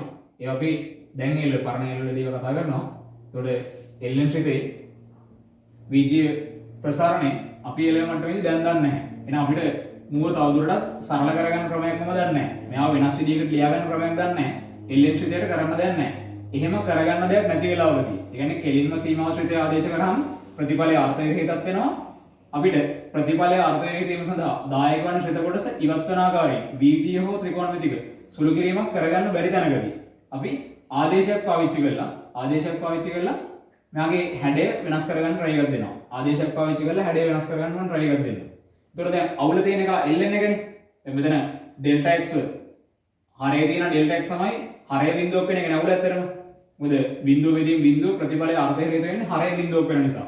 ඒතර මෙන්න මේ Δx මූ අපිට පොඩ්ඩක් සුළු කරගන්න පුළුවන් විදිහට ln හැඩය වෙනස් කරගන්න පුළුවන් වැඩේ හරි. එහෙනම් මට අවුල තියෙන කොටස මේ ln ශ්‍රිතේ. මේ ලඝු ශ්‍රිතේ තමයි අවුල තියෙන කෑල්ල. මම මේ අවුල තියෙන කෑල්ලට ආදේශයක් යොදනවා. අවුල තියෙන එකට අපි ආදේශයක් යොදනවා. මම එහෙනම් අවුල තියෙන එකට අපි ආදේශයක් යදුවොත් මම ගත්තොත් මේ ln ශ්‍රිතේට ආදේශයක් පාවිච්චි කරොත් ln 1 ධන Δx බෙදීම x සමානයි t ආදේශය. මම උඩ t ලෙස ආදේශ කරොත් එතකොට මෙතන ln කියන්නේ ලඝු e පාදයට. ln කියන්නේ ලඝු e පාදයට. ලඝු e පාදයට 1 ධන Δx බෙදීම x සමානයි t. එහෙනම් අපිට මේ ලඝු අංකණයෙන් තියෙන ප්‍රකාශනය දර්ශක ආකාරයෙන් ලියන්න පුළුවන් නේ. ලඝු අංකණයෙන් තියෙන ප්‍රකාශනය මට දර්ශක ආකාරයෙන් ලියා ගන්න පුළුවන්. අපිට ලැබෙනවා e වල t වෙනි බලය සමාන වෙනවා 1 ධන Δx බෙදීම x. දැන් අපිට ln 1 ධන Δx බෙදීම x ට t කියලා ආදේශ කරාට පස්සේ දැන් මේ විචලනයේ හැඩය වෙනස් වෙනවානේ. මොකද Δx මත මූ විචලනය වෙනවා. දැන් මේ සීමාව ගන්න ඇතුලේ විචලනය තමයි Δx. මේ සීමාව ගන්න ඇතුලේ විචලනය Δx. එහෙනම් Δx අන්තර්ගත කොටසකට තමයි මම t කියලා ආදේශයක් පාවිච්චි කරේ. එහෙනම් Δx විචලනය වෙද්දී මෙන්න මේ කෑල්ල විචලනය වෙනවා. Δx විචලනය වෙද්දී මේ ln කොටස විචලනය වෙනවා. මේ ln ශ්‍රිතේ විචලනය වෙනවා Δx විචලනය වෙද්දී. එහෙනම් t කියන එක Δx මත රඳා පවතිනවා. Δx විචලනය වෙද්දී t විචලනය වෙනවා. ඒ කියන්නේ t කියන්නේ විචලනයක් දැන් එහෙනම් Δx කියන විචලනය වෙනුවට අපේ අලුත් විචලනය වෙන්නේ t නේ. එහෙනම් t කියන විචලනය ඇසුරෙන් මම සියලු කොටස් නිර්මාණය කරගන්න වෙනවා. දැන් මෙතන අපිට delta x අන්තර්ගත ලඝු ප්‍රකාශනයක් තමයි මම t කියලා ආදේශ කරේ. හැබැයි අපිට මේ ගාන ඇතුළට ආදේශ වෙද්දී delta x කියන එක වෙනම අපි දැනගෙන ඉන්න ඕනේ t ඇසුරේ. හරිනේ. මම මෙයාට t කියලා ආදේශයක් පාවිච්චි කරද්දී මම delta x වෙනම එහෙනම් t කියන විචල්‍ය ඇසුරේ නිරූපණය කරන්න ක්‍රමයක් දැනගෙන ඉන්න ඕනේ. මොකද මෙතන delta x මත මේ ප්‍රකාශනයේ විචලනය වෙනවා. එහෙනම් delta x විචලනය වෙද්දී t විචලනය වෙනවා. එහෙනම් දැන් අපේ අලුත් විචල්‍ය t. අපේ අලුත් විචල්‍ය t. එහෙනම් මම මේ t කියන විචල්‍ය ඇසුරෙන් delta x කියන විචල්‍ය ප්‍රකාශ කරගෙන ඉන්න ඕනේ. එතකොට ආදේශයක් පාවිච්චි කරලා අපි සීමාව ගණනය කිරීමක් කරද්දී ඒ ආදේශයට අනුරූපව අපේ ගාන තුල අපේ සීමාව ගණනය කිරීම තුළ ඇතුළත වෙච්ච සියලුම විචල්‍ය පද ටික එම අලුත් විචල්‍ය ඇසුරෙන් අපි ප්‍රකාශ කරන්න ඕනේ. දැන් මේ සීමාව ගණනය කිරීම තුළ විචල්‍ය delta x නේ. එහෙනම් delta x අන්තර්ගත සියලුම පද ටික අපේ අලුත් විචල්‍ය t ඇසුරෙන් අපි ප්‍රකාශ කරගන්න ඕනේ. දැන් මෙතන delta x අන්තර්ගත පදයක් තියෙනවා. මේ ln පදේ මෙන්න මේ කුට්ටියටම අපිට t කියලා ආදේශ කරන්න පුළුවන්. වැඩි අවුලක් නැහැ නම් මූ t. අපේ අලුත් විචල්‍ය t නේ. මෙතන තියෙනවා එකයට delta x එකක්. එහෙනම් මෙන්න මේ delta x තමයි දැන් මේ delta x කියන එක විචල්‍යයක්. මෙන්න මේ delta x කියන විචල්‍ය මගේ අලුත් විචල්‍ය t ඇසුරෙන් මම ප්‍රකාශ කරගන්න ඕනේ. අලුත් විචල්‍ය t ඇසුරෙන් ප්‍රකාශ කරගන්න ඕනේ. ඒක නිසා මම මෙයාගේ delta x t ඇසුරෙන් උක්ත කරගන්න ක්‍රමයක් හිතනවා. එහෙනම් අපිට ln ක්ෂේත්‍රය අපි දන්නවා ලඝු ආකාරයෙන් මෙලෙස ලියන්න පුළුවන්. ලඝු e පාදයට එක දන delta x බෙදීම x සමානයි t. ලඝු අංකණයෙන් තියෙන ප්‍රකාශනයක් අපිට දර්ශක ආකාරයෙන් නිරූපණය කරන්න අපි දන්නවා. e වල t වෙනි පදේ සමාන වෙනවා එක දන delta x බෙදීම x. අන්න මෙතනින් මට දැන් delta x උක්ත කරගන්න පුළුවන්. මෙතනින් අපිට delta x උක්ත කරගන්න පුළුවන්. මම මේ ධන එක මේ පැත්තට දාගත්තොත් e වල t වෙනි පදේ ඍණ එක සමාන වෙනවා delta x බෙදීම x ට. එහෙනම් අපිට x ගෙන් වැඩි කරාට පස්සේ delta x කොට වෙනවා. ඒ නිසා delta x සමාන වෙනවා දෙපැත්තම x ගෙන් වැඩි කරොත් x වරක් e වල t වෙනි බලය ඍණ 1. දැන් අපිට delta x කියන විචල්‍ය t කියන විචල්‍ය ඇසුරෙන් ගොඩනගලා කියලා තියෙනවානේ. දැන් මේ ප්‍රකාශනය තුල x කියලා එකක් ඉන්නවනේ. මේ x කියන එක නියතයක්ද විචල්‍යයක්ද? x කියන එක නියතයක්ද විචල්‍යයක්ද? මූත් delta x මත රඳාපවතින විචල්‍යයක් වුණොත් වැඩි අවුලක් නේ. එහෙනම් අපි මුවත් ආයි වෙනස් කරගන්න ඕනේ. හැබැයි මේ සීමාව ගණනය කිරීම තුළ delta x විතරයි විචල්‍ය. x විචල්‍යයක් නෙමෙයි. හරිනේ. මේ සීමාව ගණනය කිරීම තුළ delta x විතරයි විචල්‍ය x කියන එක විචල්‍යයක් නෙමෙයි. එහෙනම් අපිට මෙතනදී x කියන එක විචල්‍යයක් නෙමෙයි මූ නියතයක්. එහෙනම් මට delta x මෙලෙස ප්‍රකාශ කරද්දී delta x t මත විචලනය වෙනවා. x මත delta x විචලනය වෙන්නේ නැහැ. එතකොට delta x කොහොමද t ඇසුරෙන් ප්‍රකාශ කරගත්තා? x කියන එක විතර නියතයක්. හරිනේ. x කියන එක නියතයක්. එහෙනම් අපිට සීමාව ගණනය කිරීම තුළට මේ ආදේශ දැන් කෙලිම පාවිච්චි කරන්න පුළුවන්. හැබැයි සීමාව ගණනය කිරීමකදී අපි ආදේශයක් පාවිච්චි කරද්දී ඊට අනුරූපව අපි සීමාවත් වෙනස් කරගන්න ඕනේ. ඒ කියන්නේ delta x ගේ සීමාව බිඳුවට යන විට. දැන් මේ ගාන තුල විචල්‍ය වෙන්නේ delta x නේ. delta x ගේ සීමාව බිඳුවට යන විට අපේ අලුත් විචල්‍ය t ගේ සීමාව යන්නේ කවුරු වෙතද කියලා අපි තීරණය කරන්න ඕනේ. t ගේ සීමාව යන්නේ කවුරු වෙතද කියලා මම තීරණය කරන්න ඕනේ. එහෙනම් මම සීමාව මාරු කරන්න ගියොත්. ඒතකොට සීමාව ගානකදී මේක වෙනම අනිවාර්යෙන් දක්වන්න පුරුදු වෙන්න. සීමාව මාරු කිරීම. සීමාව මාරු කිරීම. මේක මෙලෙස නිරූපණය කරලා දක්වන්න පුරුදු වෙන්න ආදේශ පාවිච්චි කරන තරම එහා පැත්තේ සීමාව මාරු කිරීම කියලා ලියලා ඒ සීමාව මාරු කිරීමේ ක්‍රියාවලිය ඉදිරිපත් කරන්න. ඒතකොට ගානකදී කවදාවත් වරදින්නේ නැහැ. මේක දිහා බලලා මේවා දිහා බලලා delta x ගේ සීමාව බිඳුවේ දාද්දි t ගේ සීමාව කවුරු වේද යන්නේ කියලා මනෝමයෙන් තීරණය කරන්න යන්න එපා. ඉදිරිපත් කිරීම කරන්න. ඒතකොට අර කවදාවත් ගණනය කිරීම වලදී අවුලක් වෙන්නේ නැහැ. ඒ ඉදිරිපත් කිරීම ටික හරියට දක්වන්න. ඒතකොට සීමාව මාරු කිරීමේ ක්‍රියාවලියේදී අපි මුලින්ම ලියා ගන්නවා විචල්‍ය දෙක අතර සම්බන්ධතාවය. මුලින්ම ලියා ගන්නවා විචල්‍ය දෙක අතර සම්බන්ධතාවය. මේ delta x කියන විචල්‍ය t කියන විචල්‍ය අතර සම්බන්ධතාවය නෙමෙයි තියෙන්නේ. delta x කියන විචල්‍ය t කියන විචල්‍ය අතර සම්බන්ධතාවය මම ලියා ගත්තා. ලඝු මෙතනදී ln විදිහට අපි ලියා ගමු. ln එක දන delta x බෙදීම x සමානයි t.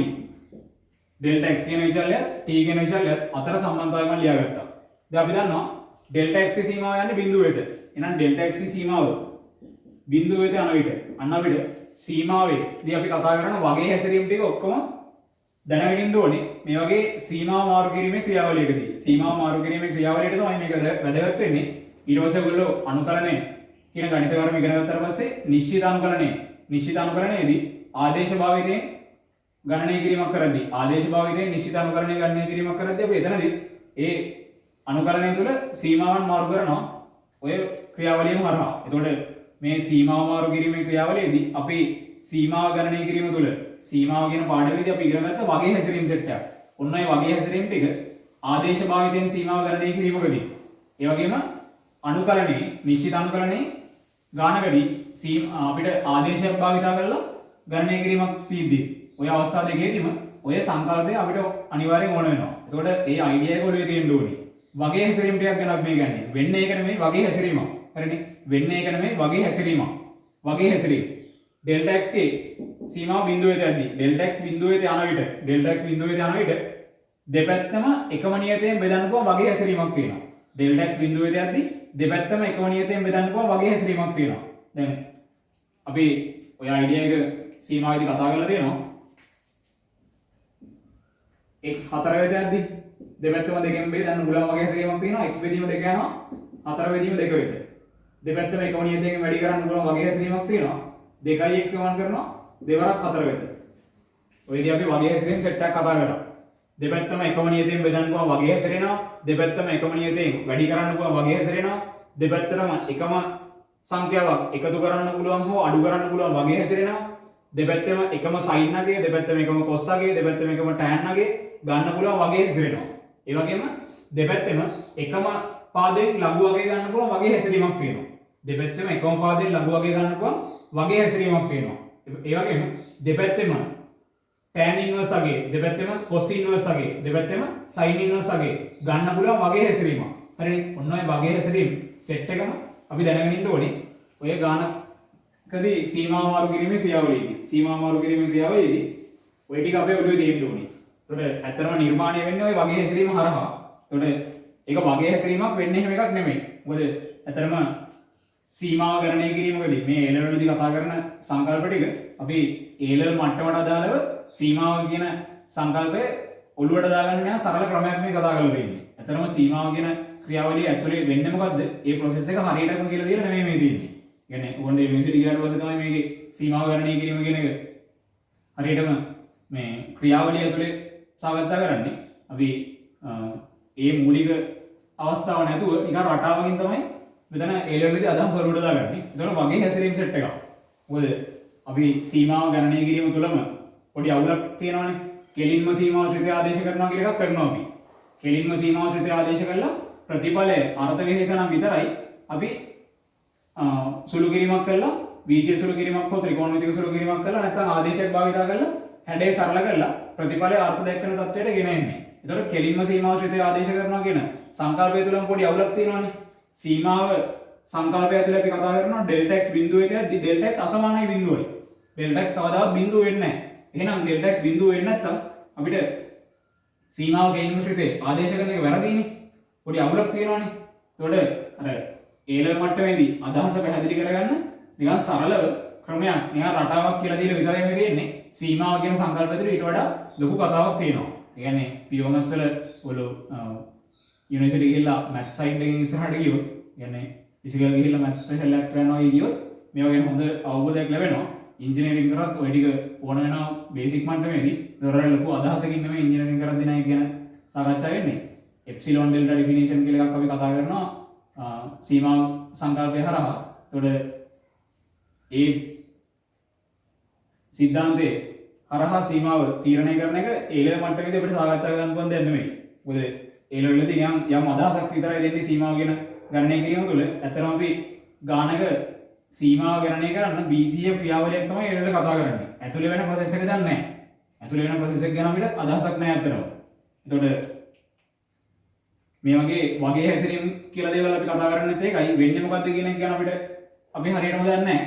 ඩෙල්ටා x බිඳුවේ යද්දී දෙපැත්තටම එකම නියතයෙන් බෙදන්න පුළුවන් වගේ හැසිරීමක්. වගේ හැසිරීමක් වෙන්නේ ඒක නෙමෙයි. හරිනේ? වෙන්නේ ඒක නෙමෙයි කියන එක ඔළුවේ තියෙන්න ඕනේ. එතකොට ඩෙල්ටා x බිඳුවේද ගමන් කරන විට මට දෙපැත්තම එකම නියතයෙන් බෙදන්න පුළුවන් වගේ හැසිරීමක් තියෙනවා. දෙපැත්තම එකම නියතයෙන් බෙදන්න පුළුවන් වගේ හැසිරීමක් තියෙනවා. ඩෙල්ටා x බෙදීම x ගමන් කරනවා බිඳුව බෙදීම x වෙද? ඒ කියන්නේ බිඳුව වෙද? මෙතන x කියන එක නියතයක්. මෙතන x නියතයක්. ඒ නිසා තමයි මම කිව්වේ දෙපැත්තම එකම නියතයෙන් බෙදන්න පුළුවන් වගේ හැසිරීමක්. එතකොට මොකද විචල්‍ය ඩෙල්ටා x. ඒක නිසා x කියන එක ඩෙල්ටා x මෙතන දාපුවා තින්නේ නැහැ. එතකොට x කියන එක මෙතන නියතයක් ලෙස තමයි හැසිරෙන්නේ. එහෙනම් ඩෙල්ටා x බෙදීම x කියන එක ගමන් කරන්නේ බිඳුව වෙත. ඊට පස්සේ දෙපැත්තටම එකම නියතය එකතු කරන්න පුළුවන් වගේ හැසිරෙනවා. එක දන ඩෙල්ටා x බෙදීම x ගමන් කරනවා එක දන බිඳුව වෙත. ඒ කියන්නේ එක වෙත ගමන් කරනවා. ඒ වගේම දෙපැත්තෙම එකම පාදයෙන් ලඝු වගේ ගන්නකොට වගේ හැසිරීමක් තියෙනවා. දෙපැත්තෙම එකම පාදයෙන් ලඝු වගේ ගන්නකොට වගේ හැසිරීමක්. මම ලඝු E පාදයට අගේ සැලකුවොත්. ඒ කියන්නේ ln අගේ ගත්තොත් දෙපැත්තෙම. ln එක දන delta x බෙදීම x දෙපැත්තෙම එකම පාදයෙන් ලඝු වගේ ගන්න පුළුවන් වගේ හැසිරීමක්. වෙන්නේ ඒක නෙමෙයි වගේ හැසිරීමක් මේ දෙන්නේ. මෙයා ගමන් කරනවා ln එක වෙත.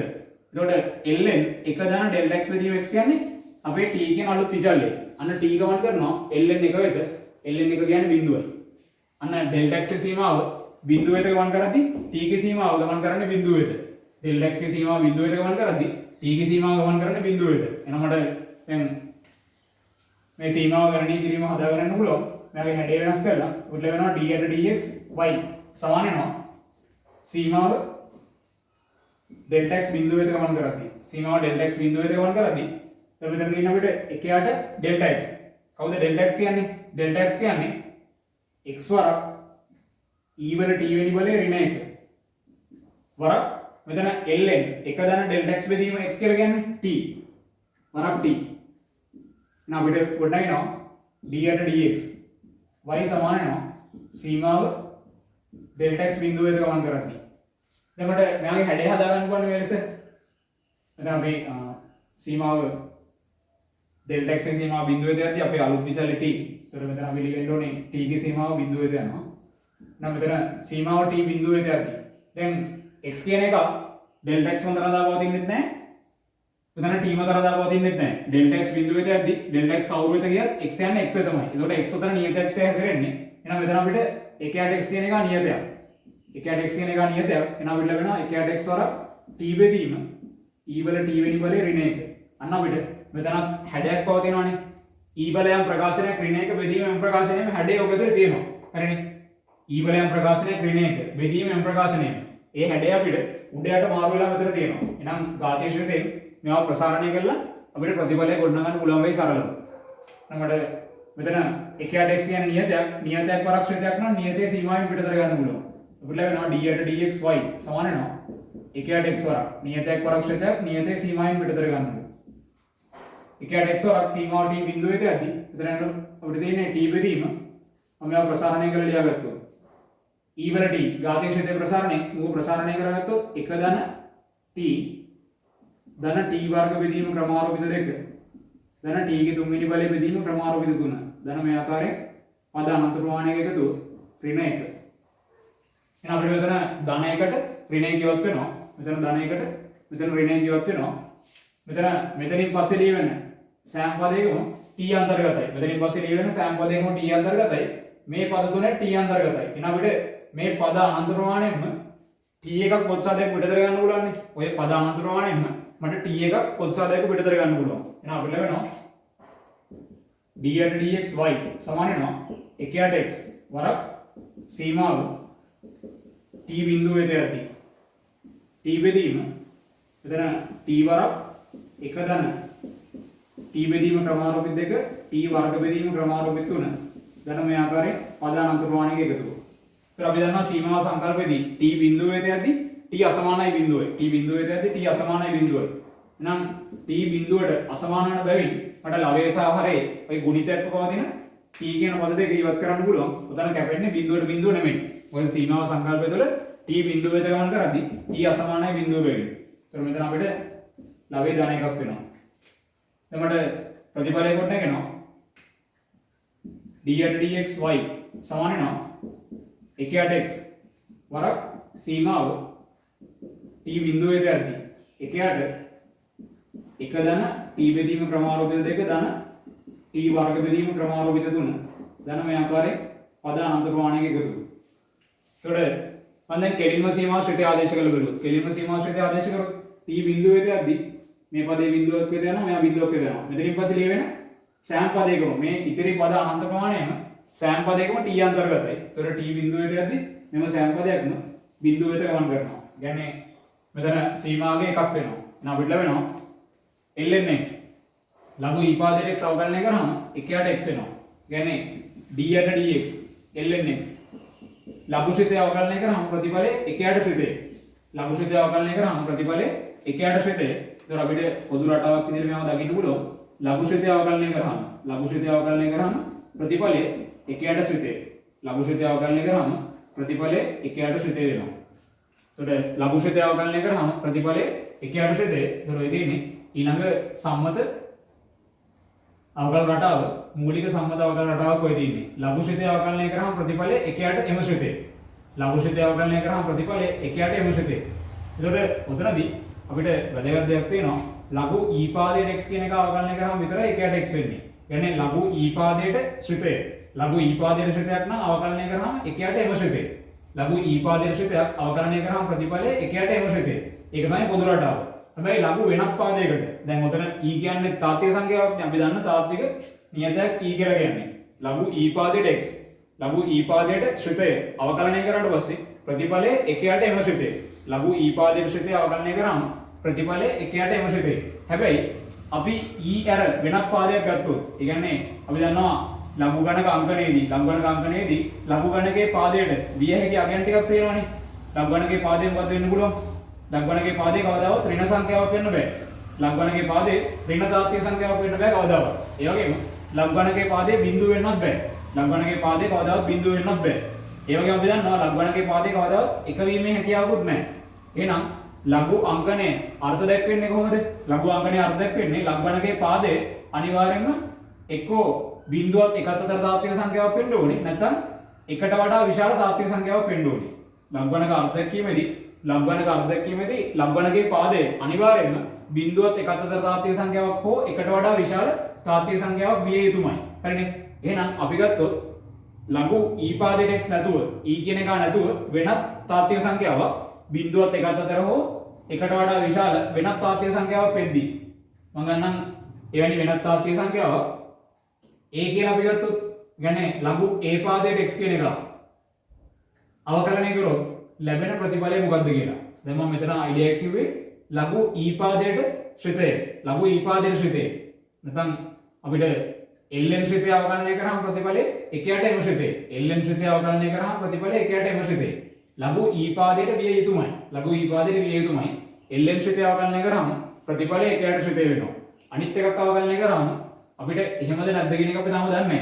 ඒ කියන්නේ ලඝු a පාදයට x වගේ එකක් අවකලනය කරොත් a කියන එක e නෙමෙයි නම් e නොවන වෙනත් බිඳුවත් එකත් අතර හෝ එකට වඩා විශාල තාත්වික සංඛ්‍යාවක් නම් ලැබෙන ප්‍රතිඵලය තාම ওই රටාවකද කියලා අපි දන්නේ නැහැ. පොඩි අවුලක් තියෙනවා එතන. ඒකට මෙයා නම් අපිට මේ රටාව ඒ කියන්නේ ln ශ්‍රිතය අවකලනය කරාම ප්‍රතිඵලය එකයට ශ්‍රිතය කියන එක. ඒක මූලික සම්මත අවකල රටාවක්. හැබැයි මම දැන් කතා කරන අවස්ථාව මූලික සම්මත අවකල රටාවක් නෙමෙයි. මෙන්න මේ අයිඩියා එකත් එක්ක වැඩේ පටලව ගන්න නිසා තමයි මම මේක මෙතනදීම වැඩේ සාකච්ඡා කරන්නේ. ඒක මූලික සම්මත අවකල රටාවක් නෙමෙයි. හැබැයි ඒකේ අදහස වලට දාගන්න. ln ශ්‍රිතය ඒ කියන්නේ ලඝු e පාදයට ශ්‍රිතය අවකලනය කරාම ප්‍රතිඵලය එකයට එම ශ්‍රිතය වෙනවා.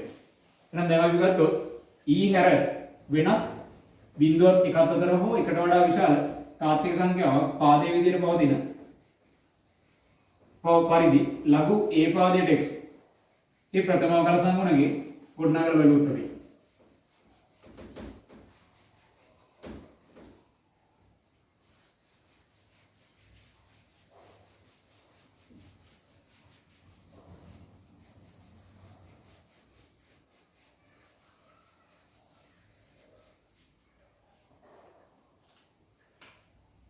එතකොට y සමානයි ලඝු a පාදයට x.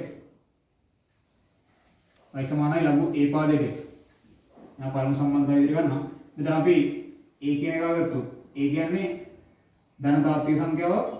ඒ වගේම a අසමානයි 1යි. ඒ වගේම a අසමානයි e. ඝාතීය ශ්‍රිතේ පාදයේ තියෙන්නේ e. අපි මෙවැනි අවස්ථාවක් ගත්තොත් බිඳුවත් එකත් අතර හෝ එකට වඩා විශාල තාත්වික සංඛ්‍යාවක් සිම්පල් ඒ කියන්නේ e නොවන ඝාතීය ශ්‍රිතේ පාදයේ නොවන වෙනත් තාත්වික සංඛ්‍යාවක් බිඳුවත් එකත් අතර හෝ එකට වඩා විශාල තාත්වික සංඛ්‍යාවක්. නම් දැන් යව වැඩි try කරලා වීඩියෝ ගන්න ඉතුරු ටික y සමානයි ලඝු a පාදයට x ප්‍රථම මූලධර්ම භාවිතයෙන් අවකලනය කරන්න. ප්‍රථම මූලධර්ම භාවිතයෙන් අවකලනය කරන්න.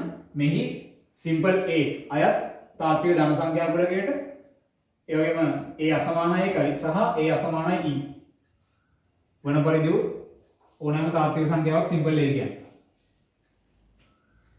එහෙනම් මම ගත්තොත් මෙයා පළමු සම්බන්ධතාවය දෙන x ට ඩෙල්ටා x වෘද්ධියක් ලබා දුන්න විට x ට ඩෙල්ටා x වෘද්ධියක් ලබා දුන්න විට y ඩෙල්ටා y වලින් වෘද්ධි වෙයි. දැන් අපිට වෙනවා y ධන ඩෙල්ටා y සමාන වෙනවා ලඝු a පාදයට x ධන ඩෙල්ටා x ට. මොකද තුන් මෙයා දෙවන සම්බන්ධතාවය විදිහට සම්බන්ධතාව දෙක අඩු කරොත් අපිට ඩෙල්ටා y කොට ගන්න පුළුවන්. y ධන ඩෙල්ටා y ගෙන් y අඩු වෙනවා. මේ පැත්තේ ලඝු a පාදයට x ධන ඩෙල්ටා x ගෙන් අඩු වෙනවා ලඝු a පාදයට x. එතකොට ධන y ට ඍණ y වත් වෙනවා. මට ලැබෙනවා ඩෙල්ටා y සමානයි. දැන් ලඝු a පාදයට x ධන ඩෙල්ටා x ඍණ ලඝු a පාදයට x. ලඝු ගණක වලදී එකම පාදයෙන් අන්තරයක් තියෙනවා නම් අපිට අනුපාතයක් ලෙස ලියන්න පුළුවන්. එකම පාදයෙන් අන්තරයක් තියෙනවා නම් අනුපාතයක් ලෙස ලියන්න පුළුවන්. මට ලැබෙනවා ලඝු a පාදයට x ධන ඩෙල්ටා x බෙදීම x ලෙස නාම ප්‍රකාශ කරන්න පුළුවන්. එහෙනම් අපිට ලැබෙන්නේ ඩෙල්ටා y සමාන වෙනවා ලඝු a පාදයට මම වෙන වෙනම x ගෙන් බෙදාගත්තොත් 1 ධන ඩෙල්ටා x බෙදීම x වෙනවා. සම්බන්ධය දෙකක් මම ඩෙල්ටා x ගෙන් බෙදාගෙන ගියොත් අපිට වෘද්ධි අනුපාතය කොට ගන්න පුළුවන්. ඩෙල්ටා y බෙදීම ඩෙල්ටා x සමාන වෙනවා මේ පැත්තේ 1ට ඩෙල්ටා x. අපි දන්නවා ඩෙල්ටා x ගෙන් බෙදනවා කියලා කියන්නේ සම්බන්ධතාවය 1ට ඩෙල්ටා x ගෙන් වැඩි කරනවා කියන එක. එහෙනම් මෙතන 1ට ඩෙල්ටා x වරක් ලඝු a පාදයට 1 ධන ඩෙල්ටා x බෙදීම x. අන්න මේ ලෙස හැඩය සකස් කරන්න පුළුවන්. දැන් දෙපැත්තම සීමාව ඩෙල්ටා x බිඳුවේ තියද්දී අගේ සැලකුවොත් සීමාව ඩෙල්ටා x බිඳුවේ තියද්දී ඩෙල්ටා y බෙදීම ඩෙල්ටා x සමාන වෙනවා සීමාව ඩෙල්ටා x බිඳුවේ තියද්දී 1ට ඩෙල්ටා x වරක් ලඝු a පාදයට 1 ධන ඩෙල්ටා x බෙදීම x. එතකොට අවකලනයේ අර්ධයක් කියවට අනුව මේ තියෙන්නේ වෘද්ධි අනුපාතයේ සීමාව ඩෙල්ටා x බිඳුවේ තියද්දී වෘද්ධි අනුපාතයේ සීමාව ඩෙල්ටා x බිඳුවේ තියද්දී මෙහා අවකලනයේ අර්ධයක් කියවට අනුව d යට dx y සමාන වෙනවා සීමාව ඩෙල්ටා x බිඳුවේ තියද්දී 1ට ඩෙල්ටා x වරක් ලඝු a පාදයට 1 ධන ඩෙල්ටා x බෙදීම x. ලඝු a පාදයට 1 ධන ඩෙල්ටා x බෙදීම x. එතකොට සීමාව ඩෙල්ටා x බිඳුවේ තියද්දී 1ට ඩෙල්ටා x වරක් ලඝු a පාදයට 1 ධන ඩෙල්ටා x බෙදීම x. දැන් අපිට කෙලින්ම සීමාශ්‍රිතය ආදේශ කරොත් ඩෙල්ටා x සමානයි බිඳුව විට මෙතන බිඳුව බෙදීම x ඩෙල්ටා x මත x රඳා පවතින්නේ නැහැ. මෙතන x නියතයක් බිඳුව x කියන නියතයෙන් බෙදුනහම ප්‍රතිඵලය බිඳුවයි 1 ධන බිඳුව 1යි. ලඝු a පාදයට 1 ලඝු ඕනෑම පාදයකට 1 බිඳුවක් වෙනවා. අන්න ලවයේ බිඳුවක් වෙනවා. හරයක් බිඳුව වෙනවා. බිඳුව බෙදීම බිඳුව අර්ථ විරහිත ප්‍රතිඵලය තමයි අපිට ලැබෙන්නේ. කෙලින්ම සීමාශ්‍රිතය ආදේශ කරොත් බිඳුව බෙදීම බිඳුව අර්ථ විරහිත ප්‍රතිඵලය අපිට ලැබෙන්නේ. එතකොට ප්‍රතිඵලය අර්ථ විරහිත වීම සඳහා දායක වන ශ්‍රිත කොටස් ඉවත් වන ආකාරයෙන් අපිට වීජීය සුළු කිරීමක් හෝ ත්‍රිකෝණමිතික සුළු කිරීමක් බඳන කරන්න බෑ. මොකද ලඝු ශ්‍රිතේ අපි ඝාතීය ශ්‍රිතේ වගේ ලඝු ශ්‍රිතේ ප්‍රසාරණය කරගන්න ක්‍රමයක් දන්නේ නැහැ. මුකට ත්‍රිකෝණමිතික හැඩයක් අපි දන්නේ නැහැ. එතකොට මට එනම් ආදේශයක් පාවිච්චි කරලා වැඩේ සරල කරගන්න වෙනවා. මම ගන්නම් දැන් අවුල තියෙන කෑල්ල ලඝු ප්‍රකාශනයනේ. මෙයාට තමයි අපිට මුකුත් කරගන්න බැරි. එහෙනම් අවුල තියෙන එකට මම ආදේශයක් පාවිච්චි කරනවා. ලඝු a පාදයට 1 ධන ඩෙල්ටා x බෙදීම x සමානයි t ආදේශය.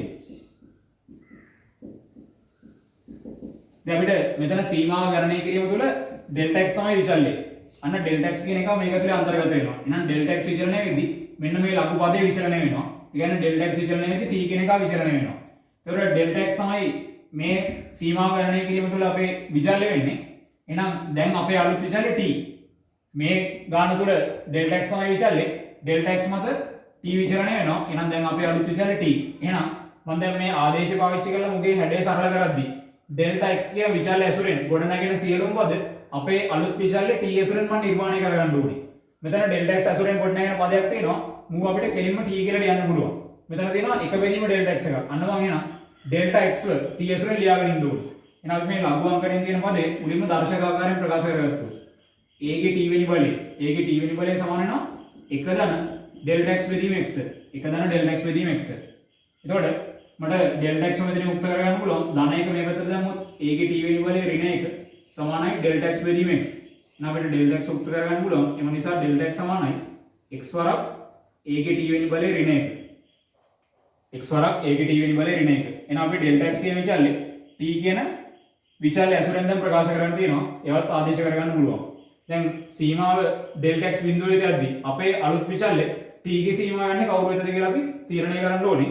يعني සීමාව මාරු කිරීමේ ක්‍රියාවලිය. සීමාව මාරු කිරීම. ඒතර මට සීමාව මාරු කිරීමේ ක්‍රියාවලිය මෙතනදී අපි සීමාව මාරු කිරීමේ ක්‍රියාවලියේදී මුලින්ම විචාලය දෙක අතර සම්බන්ධතාවය ලියා ගන්නවා. විචාලය දෙක අතර සම්බන්ධතාවය මොකද්ද? ලඝු a පාදයට 1 ධන ඩෙල්ටා x බෙදීම x සමානයි t. මේ තමයි විචාලය දෙක අතර සම්බන්ධතාවය. මේ තමයි විචාලය දෙක අතර සම්බන්ධතාවය. එතකොට ඩෙල්ටා x ගේ සීමාව බිඳුවට යන විට ඩෙල්ටා x ගේ සීමාව බිඳුවට යන විට අපි දන්නවා සීමාව සංකල්පෙදී වගේ හැසිරීම සෙට් එකක්. ඩෙල්ටා x බිඳුවට යද්දී දෙපැත්තම එකම නියතයෙන් බෙදන්න පුළුවන් වගේ හැසිරීමක් තියෙනවා. එහෙනම් මෙතන ඩෙල්ටා x මත x රඳා පවතින්නේ නැහැ. මේ ගණනය කිරීම තුළ x නියතයක්. එහෙනම් මම දෙපැත්තම x කියන නියතයෙන් බෙදන්න පුළුවන් වගේ හැසිරීමක් තියෙනවා. ඩෙල්ටා x බෙදීම x ගමන් කරනවා බිඳුව බෙදීම x වෙත. ඒ කියන්නේ බිඳුව වෙත. දෙපැත්තටම එකම නියතය එකතු කරන්න පුළුවන් වගේ හැසිරීමක් තියෙනවා. 1 ධන ඩෙල්ටා x බෙදීම x ගමන් කරනවා 1 ධන බිඳුව වෙත. ඒ කියන්නේ මෙයා 1 වෙත ගමන් කරනවා. එතකොට දෙපැත්තෙම එකම පාදයෙන් ලඝු වර්ගය සලකන්න පුළුවන් වගේ හැසිරීමක් තියෙනවා. දෙපැත්තෙම එකම පාදයෙන් ලඝු වර්ගය සලකන්න පුළුවන් වගේ හැසිරීමක් තියෙනවා. ලඝු a පාදයට 1 ධන ඩෙල්ටා x බෙදීම x ගමන් කරනවා ලඝු a පාදයට 1 වෙත. ලඝු a පාදයට 1 ධන ඩෙල්ටා x බෙදීම x කියලා කියන්නේ t. අපේ අලුත් විචාලේ t. එහෙනම් අපිට ලැබෙනවා t ගමන් කරනවා ලඝු ඕනෑම පාදයට 1 කියලා කියන්නේ ලඝු ඕනෑම පාදයකට 1 කියලා කියන්නේ බිඳුවයි. එහෙනම් ලඝු a පාදයට 1 කියලා කියන්නේ බිඳුවයි. අන්න අපිට ලැබෙනවා ඩෙල්ටා x ගේ සීමාව බිඳුව වෙත ගමන් කරද්දී t ගේ සීමාව බිඳුව වෙත ගමන් කරනවා. මට එහෙනම් දැන් මේ අවකලනයේ මේ සීමාව ගණනය කිරීම කොට නැගෙනවා d dx y සමාන වෙනවා සීමාව දැන් ඩෙල්ටා x ගේ සීමාව බිඳුව වෙත යද්දී අපේ අලුත් විචාලේ t ගේ සීමාව යන්නේ බිඳුව වෙත. සීමාව t බිඳුව වෙත යද්දී මෙතන 1 යට ඩෙල්ටා x අපි t කියන විචාලේ ඇසුරෙන් ගන්නවා x වරක් a ගේ t වෙනි බලය ඍණ 1 වරක් මෙතන මේ සම්පූර්ණ ලඝු පදේ අපි t ලෙස ආදේශ කරේ. වරක් t. නම් අපිට ලැබෙනවා d dx y සමාන වෙනවා. දැන් මෙතන අපිට t කියන විශාලය මත x රඳා පවතින්නේ නැහැ. t කියන විශාලය මත x රඳා පවතින්නේ නැහැ. මොකද t රඳා පවතින්නේ ඩෙල්ටා x මත. ඩෙල්ටා x මත x රඳා පවතින්නේ නැහැ. මේ සීමාව ගණනය කිරීම තුළ x කියන එක නියතයක්. එහෙනම් මෙතන 1 x කියන එක නියතයක්. මට නියතයක් වරක්ෂිතයක් ලෙස මේව ප්‍රකාශ වෙන්නේ. නියතයේ සීමාවෙන් පිටතට ගන්න පුළුවන්. අපි ආ නියතයක් වරක්ෂිතයක් ලෙස ප්‍රකාශ කරගත්තොත් සීමාව t බිඳුවේ යද්දී 1 x වරක් මෙතන t බෙදීම a ගේ t වෙනි බලය ඍණ 1. එහෙනම් නියතයක් වරක්ෂිතයක් නියතයේ සීමාවෙන් පිටතට ගන්න පුළුවන් අපිට. ඒතර 1 x වරක් සීමාව t බිඳුවේ යද්දී t බෙදීම a ගේ t වෙනි බලය ඍණ 1. දැන් පොඩි අවුලක් තියෙනවා. ඝාතීය ශිතේ ප්‍රසාරණයක් පාවිච්චි කරන්න බෑනේ එකපාර උතන්ට. අපි දන්නේ e වල t වෙනි බලය තිබ්බනම් අන්න ඝාතීය ශිතය ඇසුරින් ප්‍රසාරණය කරගෙන යන්න පුළුවන් 1 ධන t ධන t වර්ග බෙදීම ක්‍රමාරෝපිත 2 ධන t ඝනය බෙදීම ක්‍රමාරෝපිත 3. ඒ විදිහට පද අනන්ත ප්‍රමාණයක එකතු. ඔය තියෙන්නේ e වල t කියන එක තිබ්බනම්. හැබැයි මෙතන එහෙම එකක් නැහැ. මේ තියෙන්නේ a වල t වෙනි බලය. a කියලා කියන්නේ ඊට සහ එකට අසමාන ධන ඝාතීය සංඛ්‍යාවක්. එහෙනම් අපි දැන් a ගේ t වෙනි බලය කියන එක කොහොමද ලියන්නේ කියලා පොඩ්ඩක් හිතලා බලන්න ඕනේ නේ. ඌව බීජීය ප්‍රසාරණයක් කරගන්න පුළුවන් වුණා නම් හරිනේ. ධනය කිවත් වෙන ආකාරය මෙතන ඍණය කිවත් වෙන ආකාරයෙන් a ගේ t වෙනි බලය මට ප්‍රසාරණය කරගන්න ක්‍රමයක් තියෙනවද කියලා අපි හිතලා බලමු. a ගේ t වෙනි බලය ප්‍රසාරණය කරගන්න පුළුවන් ක්‍රමයක් තියෙනවද කියලා මම හිතලා බලන්න. මම ගන්නම් a ගේ t වෙනි බලය සමානයි z ලෙස ගන්න. දැන් අපි දන්නවා සම්බන්ධතාවයක දෙපසම එකම පාදයෙන් ලඝු වර්ගය ගන්න නම් සම්බන්ධතාවයක දෙපසම එකම පාදයෙන් ලඝු වර්ගය ගන්න නම් අනිවාර්යයෙන්ම දෙපැත්තෙම තියෙන්නේ තාත්වික ධන සංඛ්‍යා බව අපි දැනගෙන ඉන්න ඕනේ. දෙපැත්තෙම තියෙන්නේ තාත්වික සංඛ්‍යා බව දැනගෙන ඉන්න ඕනේ. තාත්වික ධන සංඛ්‍යා බව අපි දැනගෙන ඉන්න ඕනේ. අපිට ඒ ගැන මොකද්ද කියන්න පුළුවන්? දැන් ඔය අදහස ලඝු a පාදයට b ලඝු අංකණයත් එක්ක හැදෙන දෙයක් කොයිද ඉන්නේ? ලඝු a පාදයට b ලඝු a පාදයට b සමානයි c කියලා මම ගත්තොත් දර්ශක ආකාරයෙන් ලියාගත්තොත් a ගේ b වෙනි a ගේ c වෙනි බලය සමානයි b.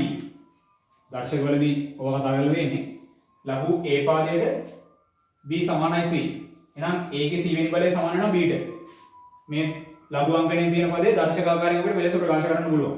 දැන් මෙන්න මේ ලඝු අංකණයේ අර්ථ දැක්වෙන්නේ මොනවද වෙන්න ඕනේ? a කියන එක බිඳුවක් එක අතර ඝාතීය සංඛ්‍යාවක් හෝ එකට වඩා විශාල අගයක් වෙන්න ඕනේ. ඔය එක දෙයක්. හරිනේ. ලඝුගණකයේ පාදයේ බිඳුවත් එක අතර හෝ එකට වඩා විශාල අගයක් විය යුතුයි. ඊට පස්සේ අපි ලඝු ශ්‍රිතය ගැන අදහසක් ගන්නවා මේ b කියන එක අනිවාර්යෙන් තාත්වික ධන සංඛ්‍යාවක් විය යුතුමයි. b අයත් වෙන්න ඕනේ තාත්වික ධන සංඛ්‍යා ගුලකයට. b අයත් වෙන්න ඕනේ තාත්වික ධන සංඛ්‍යා ගුලකයට. තාත්වික ධන සංඛ්‍යා ගුලකයට අයත් වෙන්න ඕනේ b කියන එක.